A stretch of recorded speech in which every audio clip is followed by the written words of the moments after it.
परम सम्मानजोग गुरु प्यारिओ, वाहिगुरु जी का खालसा, वाहिगुरु जी की फतेह।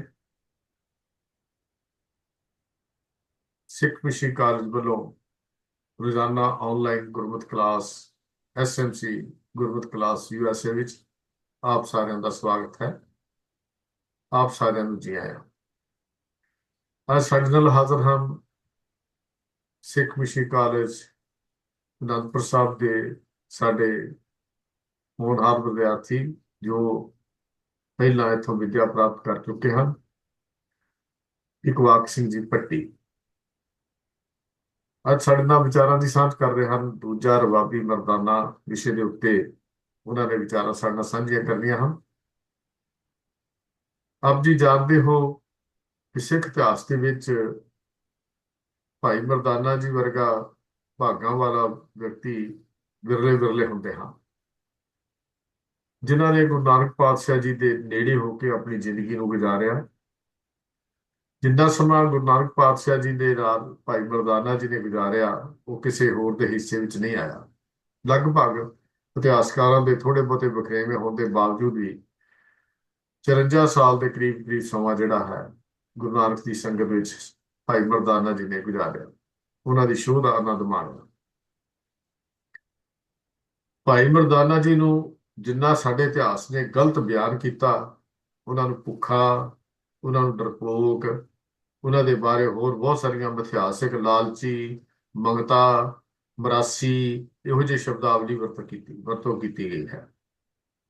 ਪਰ ਇਸ ਮਹਾਨ ਵਿਅਕਤੀ ਦੇ ਜੇ ਗੁਰੂ ਕੇ ਪਿਆਰੇ ਦਾ ਜੀਵਨ ਜੇ ਅਸੀਂ ਬੜੇ ਪਿਆਰ ਨਾਲ ਦੇਖੀਏ ਤਾਂ ਸਮਝ ਆ ਜਾਏਗੀ ਇੱਕ ਨਿਰਕਪਟ, ਨਿਰਸ਼ਲ, ਸੂਰਮਾ, ਵਕਤ ਦੇ ਉੱਤੇ ਲੜਨ ਮਰਨ ਵਾਲਾ ਇਹ ਗੁਰੂ ਨਾਨਕ ਪਾਤਸ਼ਾਹ ਦਾ ਸਾਥੀ ਸੀ। ਐਸੇ ਸੂਰਮੇ ਦੀ ਅੱਜ ਅਸੀਂ ਗਾਥਾ ਸਰਵਣ ਕਰ ਰਹੇ ਹਾਂ।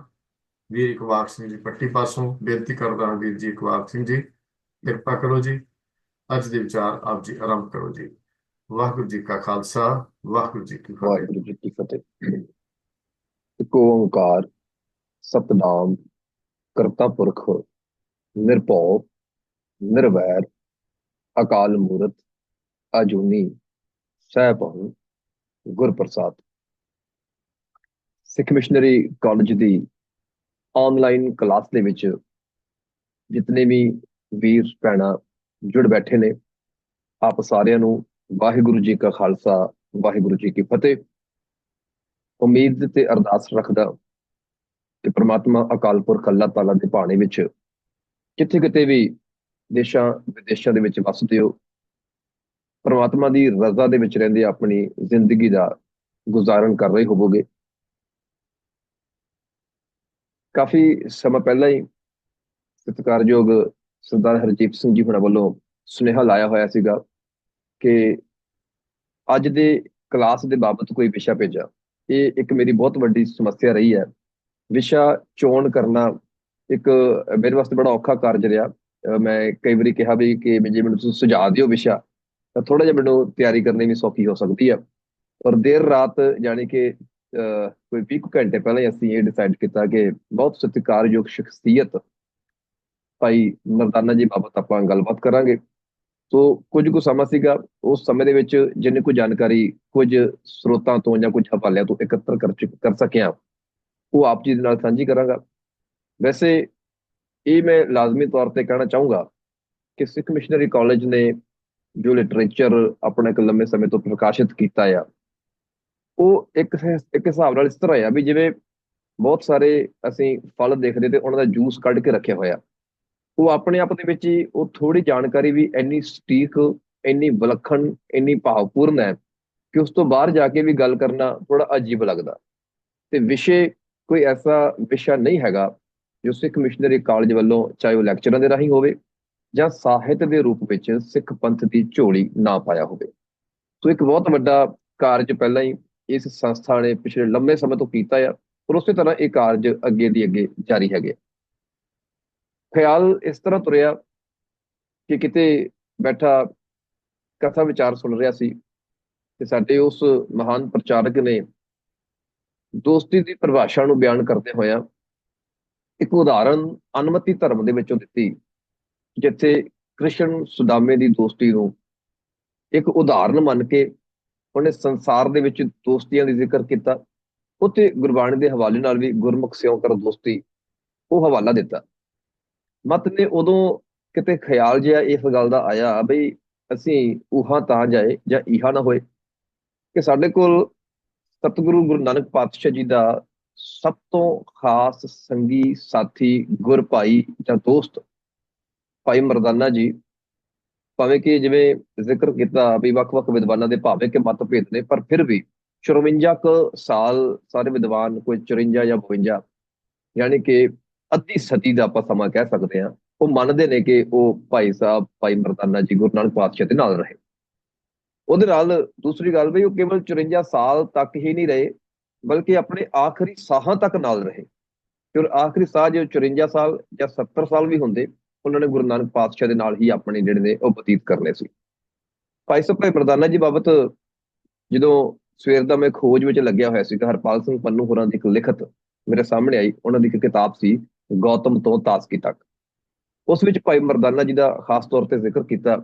ਜ਼ਿਕਰ ਕਰਦਿਆਂ ਕਰਦਿਆਂ ਉਹ ਆਖਦੇ ਨੇ ਕਿ ਮੈਂ ਸੰਗੀਤ ਦੀਆਂ ਜਮਾਤਾਂ ਲੈਣ ਵਾਲੇ ਵਿਦਿਆਰਥੀਆਂ ਦੇ ਕੋਲ ਗਿਆ, ਉਹਨਾਂ ਨੂੰ ਪੁੱਛ ਕੀਤੀ ਕਿ ਮੈਂ ਬਚਪਨ ਦੇ ਵਿੱਚ ਚਾਹੁੰਦਾ ਸਾਂ ਕਿ ਮੈਂ ਲੇਖਕ ਬਣਾ, ਤੇ ਇਸ ਲਈ ਮੈਂ ਲੇਖਕ ਬਣਾ। ਇਵੇਂ ਹੀ ਤੁਹਾਡੀ ਜਮਾਤ ਦੇ ਕੁਝ ਬੱਚੇ ਚਿੱਤਰਕਾਰੀ ਸਿੱਖ ਰਹੇ ਨੇ, ਸ਼ਾਇਦ ਉਹ ਵੱਡੇ ਹੋ ਕੇ ਆਰਟਿਸਟ ਬਣਨਾ ਚਾਹੁੰਦੇ ਹੋਣ, ਪਰ ਤੁਸੀਂ ਸੰਗੀਤ ਸਿੱਖਣ ਬਾਬਤ ਕਿਵੇਂ ਸੋਚਿਆ? ਤੁਹਾਡੇ ਮਨ ਵਿੱਚ ਕਿਵੇਂ ਖਿਆਲ ਆਇਆ ਬਈ ਸੰਗੀਤ ਸਿੱਖਿਆ ਜਾਵੇ? ਤੇ ਉਹਨਾਂ ਵਿਦਿਆਰਥੀਆਂ ਦੇ ਵਿੱਚੋਂ ਇੱਕ ਵਿਦਿਆਰਥੀ ਨੇ ਜਵਾਬ ਦਿੰਦਿਆਂ ਪੰਨੂ ਸਾਹਿਬ ਨੂੰ ਕਿਹਾ ਕਿ ਲੇਖਕ ਅਤੇ ਚਿੱਤਰਕਾਰ ਜੇ ਚਾਹਣ ਤਾਂ ਆਪਣੇ ਹੁਨਰ ਦੀ ਸਹਾਇਤਾ ਨਾਲ ਕਿਸੇ ਦਾ ਦਿਲ ਦੁਖਾ ਸਕਦੇ ਆ, ਮਜ਼ਾਕ ਉਡਾ ਸਕਦੇ ਆ, ਝੂਠ ਬੋਲ ਸਕਦੇ ਆ, ਪਰ ਸਾਜ਼ ਅਜਿਹਾ ਨਹੀਂ ਕਰਦੇ। ਕਿਉਂਕਿ ਜੇ ਸੰਗੀਤਕਾਰ ਚਾਹੇ ਵੀ ਤਾਂ ਵੀ ਸਾਜ਼ ਕਿਸੇ ਦਾ ਦਿਲ ਨਹੀਂ ਦੁਖਾਉਂਦੇ। ਕੋਈ ਸਾਜ਼ਿੰਦਾ, ਚਾਹੇ ਉਹ ਛੋਟਾ ਆ ਚਾਹੇ ਉਹ ਵੱਡਾ ਆ, ਠੀਕ ਹੈ, ਉਹ ਇੱਕ ਵੱਖਰਾ ਵਿਸ਼ਾ ਆ, ਪਰ ਸੰਗੀਤ ਸੱਟ ਨਹੀਂ ਮਾਰਦਾ, ਹੱਤਕ ਨਹੀਂ ਕਰਦਾ, ਝੂਠ ਨਹੀਂ ਬੋਲਦਾ, ਤੇ ਇਹ ਸਭ ਨੂੰ ਪਿਆਰੀਆਂ ਤਸੱਲੀਆਂ ਦਿੰਦਾ ਹੈ, ਪਿਆਰੀਆਂ ਪਿਆਰ ਦਾ ਹੈ। ਤੇ ਪੰਨੂ ਸਾਹਿਬ ਕਹਿੰਦੇ ਮੈਂ ਉਹ ਸੰਗੀਤ ਦੀ ਕਲਾਸ ਦੇ ਅਧਿਆਪਕ ਨੂੰ ਮਿਲਿਆ, ਉਹਨੂੰ ਕਿਹਾ ਵੀ ਅੱਜ ਕੱਲ ਬੱਚੇ ਬਹੁਤ ਤੇਜ਼ ਹੋ ਗਏ ਆ, ਇਹ ਤਕੜੇ ਗੱਪੀ ਵੀ ਹੋ ਗਏ ਆ, ਝੂਠ ਬਹੁਤ ਸੋਹਣਾ ਬੋਲ ਲੈਂਦੇ ਆ, ਨੰਬਰ ਵੱਧ ਲੈਣ ਦੀ ਲਾਲਸਾ ਦੇ ਵਿੱਚ ਸੰਗੀਤ ਦਾ ਵਿਸ਼ਾ ਰੱਖ ਲੈਂਦੇ ਆ ਤੇ ਗੱਲਾਂ ਕਰਦੇ ਆ ਵੱਡੀਆਂ ਵੱਡੀਆਂ। ਤਾਂ ਜੋ ਉਸ ਅਧਿਆਪਕ ਨੇ ਜਵਾਬ ਦਿੱਤਾ ਉਹ ਵਾਕਈ ਹੈਰਾਨ ਕਰਨ ਵਾਲਾ ਸੀ। ਉਹ ਆਖਣ ਲੱਗਾ ਕਿ ਜਿਸ ਬੱਚੇ ਨਾਲ ਤੁਸੀਂ ਗੱਲ ਕੀਤੀ ਹੈ ਇਹ ਵਿਗਿਆਨ ਦਾ ਵਿਦਿਆਰਥੀ ਹੈ, ਇਹ ਸਾਇੰਸ ਦੀ ਜਮਾਤ ਦਾ ਵਿਦਿਆਰਥੀ ਹੈ, ਔਰ ਇਹਨੇ ਇਹ ਵਾਅਦਾ ਕੀਤਾ ਹੋਇਆ ਵੀ ਸੰਗੀਤ ਨੂੰ ਵਿਸ਼ੇ ਵਜੋਂ ਨਹੀਂ ਲੈਣਾ, ਤੇ ਕਦੇ ਵੀ ਜਿਹੜਾ ਆ ਇਹਨੂੰ ਮੈਂ ਸੰਗੀਤ ਨੂੰ ਵਿਸ਼ੇ ਵਜੋਂ ਨਹੀਂ ਲਾਹਾਂਗਾ। ਕਹਿਣ ਤੋਂ ਭਾਵ ਸੰਗੀਤ ਦੇ ਵਿੱਚ ਇੱਕ ਐਸੀ ਕਸ਼ਿਸ਼ ਹੈ ਜੋ ਸਾਰਿਆਂ ਨੂੰ ਜੋੜਦਾ ਹੈ। ਸ਼ਾਇਦ ਇਹੋ ਇੱਕ ਵੱਡਾ ਕਾਰਨ ਸੀ ਕਿ ਜਗਤ ਗੁਰੂ ਗੁਰੂ ਨਾਨਕ ਪਾਤਸ਼ਾਹ ਨੇ ਇੱਕ ਐਸੀ ਸ਼ਖਸੀਅਤ ਦੀ ਚੋਣ ਕੀਤੀ ਜੋ ਆਪਣੇ ਆਪ ਦੇ ਵਿੱਚ ਹੀ ਰਾਗ ਪ੍ਰਵੀਣ ਸੀਗਾ, ਬਹੁਤ ਵੱਡਾ ਸੰਗੀਤ ਆਚਾਰੀਆ ਸੀਗਾ। ਕਿਉਂਕਿ ਜਦੋਂ ਅਸੀਂ ਇਤਿਹਾਸ ਨੂੰ ਵਾਚਦੇ ਹਾਂ, ਇਤਿਹਾਸ ਨੂੰ ਪੜ੍ਹਦੇ ਹਾਂ, ਤੇ ਤਕਰੀਬਨ ਜਗਤ ਗੁਰੂ ਗੁਰੂ ਨਾਨਕ ਪਾਤਸ਼ਾਹ ਜੀ ਦੀ ਜਿਹੜੀ ਬਾਣੀ ਹੈ 19 ਰਾਗਾਂ ਦੇ ਵਿੱਚ ਉਹਨਾਂ ਨੇ ਉਚਾਰਨ ਕੀਤੀ। ਔਰ ਉਹ ਇਹ ਨਹੀਂ ਕਹਿੰਦੇ ਸੀ, ਭਾਈ ਮਰਦਾਨਾ ਜੀ ਨੂੰ ਇਤਿਹਾਸ ਵਿੱਚ ਕਿਤੇ ਜ਼ਿਕਰ ਨਹੀਂ ਮਿਲਦਾ ਕਿ ਫਲਾਨਾ ਰਾਗ ਸੈੱਟ ਕਰ, ਜਾਂ ਜਿਵੇਂ ਪ੍ਰਿੰਸੀਪਲ ਹਰਜੀਤ ਸਿੰਘ ਹੁਣ ਦੱਸਿਆ ਵੀ ਮਿਸ਼ਨਰੀ ਕਾਲਜ ਦਾ ਵਿਦਿਆਰਥੀ ਰਿਹਾ, ਪਰ ਉੱਥੇ ਮੈਂ 3 ਸਾਲ ਤਬਲਾ ਵਾਦਨ ਦਾ ਕੋਰਸ ਕੀਤਾ। ਹੁਣ ਕਿਸੇ ਰਾਗੀ ਸਿੰਘ ਨਾਲ ਸੰਗਤ ਕਰਨੀ ਹੋਵੇ ਤੇ ਉਹਨੇ ਕੇਵਲ ਆਪਣਾ ਸ਼ਬਦ ਸ਼ੁਰੂ ਕਰਨਾ ਆ, ਪਰ ਇੰਨੀ ਕੁ ਸਮਝ ਆਪਣੀ ਉਸ ਸੰਗੀਤ ਦੀ ਵਿਦਿਆ ਪ੍ਰਾਪਤੀ ਦੇ ਦੌਰਾਨ ਲੱਗ ਚੁੱਕੀ ਸੀ ਕਿ ਜਦੋਂ ਕੋਈ ਰਾਗੀ ਸਿੰਘ ਕੀਰਤਨ ਸ਼ੁਰੂ ਕਰਦਾ ਹੈ ਉਹਦੀਆਂ ਸੁਰਾਂ ਨੂੰ ਗਿਣ ਕੇ ਸੰਬੰਧਿਤ ਤਾਲ ਦਾ ਵਾਦਨ ਆਪਣੇ ਆਪ ਸਾਡੇ ਹੱਥਾਂ ਦੇ ਵਿੱਚੋਂ ਹੋਣ ਲੱਗ ਪੈਂਦਾ। ਪਰ ਜਿਹੜੇ ਭਾਈ ਮਰਦਾਨਾ ਜੀ ਸੀ ਉਹ ਤਾਂ ਹੋਰ ਕਮਾਲ ਦੇ ਸੀ। ਗੁਰੂ ਨਾਨਕ ਪਾਤਸ਼ਾਹ ਕੇਵਲ ਇੰਨੀ ਗੱਲ ਆਖਦੇ ਸੀ ਕਿ ਮਰਦਾਨਿਆਂ ਰਬਾਬ ਉਠਾਏ, ਬਾਣੀ ਆਈ ਹੈ। ਤੇ ਕਿੰਨੇ ਵੱਡੇ ਉਹ ਸੰਗੀਤ ਦੇ ਗਿਆਤਾ ਹੋਣਗੇ ਜਿਨ੍ਹਾਂ ਨੂੰ ਦੱਸਣਾ ਨਹੀਂ ਪੈਂਦਾ ਸੀ ਵੀ ਫਲਾਨਾ ਰਾਗ ਹੈ, ਫਲਾਨੀਆਂ ਸੁਰਾਂ ਨੇ, ਜਾਂ ਫਲਾਨੀ ਸੁਰ ਤੇ ਗਾਇਆ ਜਾਣਾ ਆ, ਫਲਾਨੀਆਂ ਇਹਦੀਆਂ ਇੰਨੀਆਂ ਮਾਤਰਾ ਨੇ, ਕੁਝ ਦੱਸਣ ਦੀ ਲੋੜ ਨਹੀਂ ਪੈਂਦੀ ਸੀ, ਐਡੇ ਵੱਡੇ ਗਿਆਤਾ ਸੀ। ਕਾਰਨ ਕੀ ਹੈ? ਤੇ ਇਤਿਹਾਸ ਦੇ ਪੰਨੇ ਇਹ ਦੱਸਦੇ ਨੇ ਕਿ ਜਿਹੜੀ ਇਹ ਬਰਾਦਰੀ ਸੀ ਉਹਨਾਂ ਦਿਨਾਂ ਦੇ ਵਿੱਚ, ਜਾਂ ਪਿਛਲੇ 100-150 ਸਾਲ ਪਿੱਛੇ ਵੀ ਜਾ ਕੇ ਦੇਖੀਏ ਤਾਂ ਇਹਨਾਂ ਦਾ ਇੱਕ ਧੰਦਾ ਹੁੰਦਾ ਸੀ, ਕੰਮ ਹੁੰਦਾ ਸੀਗਾ ਮਿਰਾਸੀਆਂ ਦਾ, ਕਿ ਥਾਂ ਪਰ ਥਾਂ ਜਾ ਕੇ ਸੁਨੇਹੇ ਦੇਣੇ, ਜਾਂ ਦੂਰ ਦਰੇਡੇ ਵੀ ਜਾਣਾ ਪੈਂਦਾ। ਤੇ ਉਹ ਸੁਨੇਹੇ ਮੌਖਿਕ ਤੌਰ ਤੇ ਵੀ ਹੁੰਦੇ ਸੀ, ਜਾਂ ਤਾਰਾਂ ਦੇ ਰੂਪ ਵਿੱਚ, ਜਾਂ ਖੱਤ ਲਿਖਤਾਂ ਦੇ ਰੂਪ ਦੇ ਵਿੱਚ ਵੀ। ਇਹ ਜਿਹੜੀ ਕੌਮ ਹੈ ਜਾਂ ਇਹ ਜੋ ਕਬੀਲਾ ਆ ਉਹ ਥਾਂ ਪਰ ਥਾਂ ਜਾ ਕੇ ਸੁਨੇਹੇ ਦਿਆ ਕਰਦੇ ਸੀ। ਦੂਰ ਦੁਰੇਡੇ ਜਾਣਾ ਪੈਣਾ, ਤੇ ਦੂਰ ਦੁਰੇਡੇ ਜਾਣ ਕਰਕੇ ਰਸਤੇ ਦੀ ਬੋਰੀਅਤ ਖਤਮ ਕਰਨ ਦੇ ਵਾਸਤੇ, ਜਾਂ ਕੁਝ ਹੋਰ ਆਪਣੇ ਸਮੇਂ ਨੂੰ ਸੁਯੋਗ ਕਰਨ ਦੇ ਵਾਸਤੇ, ਸਹੀ ਢੰਗ ਨਾਲ ਵਰਤੋਂ ਕਰਨ ਦੇ ਵਾਸਤੇ ਲੋਕ ਗਾਉਣ ਵਜਾਉਣ ਦੇ ਸ਼ੌਕੀਨ ਹੁੰਦੇ ਸੀ, ਜਾਂ ਗਾਉਣ ਵਜਾਉਣ ਨੂੰ ਇੱਕ ਸ਼ੁਗਲ ਵਜੋਂ ਲਿਆ ਕਰਦੇ ਸੀ। ਇਤਿਹਾਸ ਦੇ ਵਿੱਚ ਜ਼ਿਕਰ ਹੈ ਕਿ ਭਾਈ ਮਰਦਾਨਾ ਜੀ ਦੀ ਜਿਹੜੀ ਸੀ ਡੇਟ ਆਫ ਬਰਥ ਦੀ ਗੱਲ ਕਰਦੇ ਆ, ਜਨਮ ਤਰੀਕ ਦੀ ਗੱਲ ਕਰਦੇ ਆ, ਥੋੜਾ ਬਹੁਤਾ ਮਤਭੇਦ ਭੇਦ ਹੈਗਾ ਆ, ਪਰ ਫਿਰ ਵੀ 1459 ਮੰਨੀ ਗਈ ਹੈ, ਕਿਉਂਕਿ ਜ਼ਿਆਦਾਤਰ ਵਿਦਵਾਨ 10 ਜਾਂ 11 ਔਰ ਕਿਤੇ 9 ਸਾਲ ਦਾ ਵਕਫਾ ਜਗਤ ਗੁਰੂ ਨਾਨਕ ਪਾਤਸ਼ਾਹ ਤੋਂ ਮੰਨਦੇ ਆ। ਔਰ ਖਾਸੀਅਤ ਬਈ ਸੇਮ ਇਲਾਕੇ, ਇੱਕੋ ਹੀ ਇਲਾਕੇ ਦੇ ਜੰਪਲ ਜਗਤ ਗੁਰੂ ਨਾਨਕ ਪਾਤਸ਼ਾਹ ਤੇ ਭਾਈ ਮਰਦਾਨਾ ਜੀ। ਹੁਣ ਜਦੋਂ ਨਾਮਕਰਨ ਦੀ ਗੱਲ ਆਉਂਦੀ ਹੈ ਭਾਈ ਮਰਦਾਨਾ ਜੀ ਦੇ, ਉੱਥੇ ਵੀ ਦੋ ਰਾਇਆਂ ਕਾਇਮ ਨੇ। ਇੱਕ ਤਾਂ ਗੁਰੂ ਨਾਨਕ ਪਾਤਸ਼ਾਹ ਨੇ ਕਿਹਾ ਜਾਂਦਾ ਹੈ ਕਿ ਮਰਦਾਨਾ ਨਾਮ ਰੱਖਿਆ, ਪਹਿਲਾਂ ਉਹਨਾਂ ਦਾ ਨਾਮ ਸੀਗਾ ਤਾਨਾ। ਦੂਸਰੇ ਪਾਸੇ ਇਤਿਹਾਸ ਦਾ ਇੱਕ ਸਰੋਤ ਕਹਿੰਦਾ ਆ ਵੀ ਇਹਨਾਂ ਦੇ ਜਿਹੜੇ ਭੈਣ ਭਰਾ, ਜਦੋਂ ਵੀ ਪਰਿਵਾਰ ਦੇ ਵਿੱਚ ਕੋਈ ਜੀਵ ਨਵਾਂ ਬੱਚਾ ਜਨਮ ਲੈਂਦਾ, ਚਾਹੇ ਉਹ ਭੈਣ ਹੁੰਦੀ ਜਾਂ ਭਰਾ ਹੁੰਦਾ, ਉਹਦੀ ਮੌਤ ਹੋ ਜਾਂਦੀ ਸੀ। ਤੇ ਜਦੋਂ ਇਹ ਹੋਇਆ, ਇਹ ਟਿਕ ਗਏ, ਕਿਉਂਕਿ ਬੱਚੇ ਤਾਂ ਬਹੁਤ ਪੈਦਾ ਹੋਏ, ਪਰ ਵਿਹੜੇ ਵਿੱਚ ਕਿਲਕਾਰੀਆਂ ਮਾਰਨ ਵਾਲਾ ਕੋਈ ਨਹੀਂ ਸੀ ਬਚਿਆ। ਤੇ ਇਹ ਜਦੋਂ ਬਚ ਗਿਆ ਤੇ ਇਹਦਾ ਨਾਂ ਰੱਖਿਆ ਸੀ ਮਰ ਜਾਣਾ, ਕਿ ਇਹਨੇ ਵੀ ਮਰ ਜਾਣਾ ਆ। ਤੇ ਉਹ ਮਰ ਜਾਣੇ ਤੋਂ ਬਾਅਦ ਵਿੱਚ ਗੁਰੂ ਨਾਨਕ ਪਾਤਸ਼ਾਹ ਨੇ ਮਰਦਾਨਾ ਰੱਖਿਆ। ਜਾਂ ਦੂਸਰਾ ਤੱਥ ਜਿਹੜਾ ਹੈਗਾ ਮੈਂ ਜ਼ਿਕਰ ਕੀਤਾ ਕਿ ਪਹਿਲਾਂ ਨਾਮ ਮਰਦਾਨਾ ਸੀਗਾ, ਤੇ ਗੁਰੂ ਨਾਨਕ ਪਾਤਸ਼ਾਹ ਨੇ ਇਹਨੂੰ ਮਰਦਾਨਾ ਨਾਮ ਲਕੋ ਦਿੱਤਾ। ਪਰ ਗੁਰਬਾਣੀ ਦੀ ਬੜੀ ਇੱਕ ਕਮਾਲ ਦੀ ਪੰਕਤੀ ਮੇਰੇ ਖਿਆਲ ਵਿੱਚ ਸੀ ਕਿ ਨਾਨਕ ਹਉ ਬਲਿਹਾਰੀ ਤਿਨਕੋ ਜੋ ਚੱਲਣ ਸਤਿਗੁਰ ਭਾਏ। ਤੇ ਸਤਿਗੁਰ ਦੇ ਭਾਏ ਦੇ ਵਿੱਚ ਰਹਿੰਦੇ ਆ, ਸਤਿਗੁਰ ਦੇ ਹੁਕਮ ਦੇ ਵਿੱਚ ਰਹਿੰਦੇ ਆ।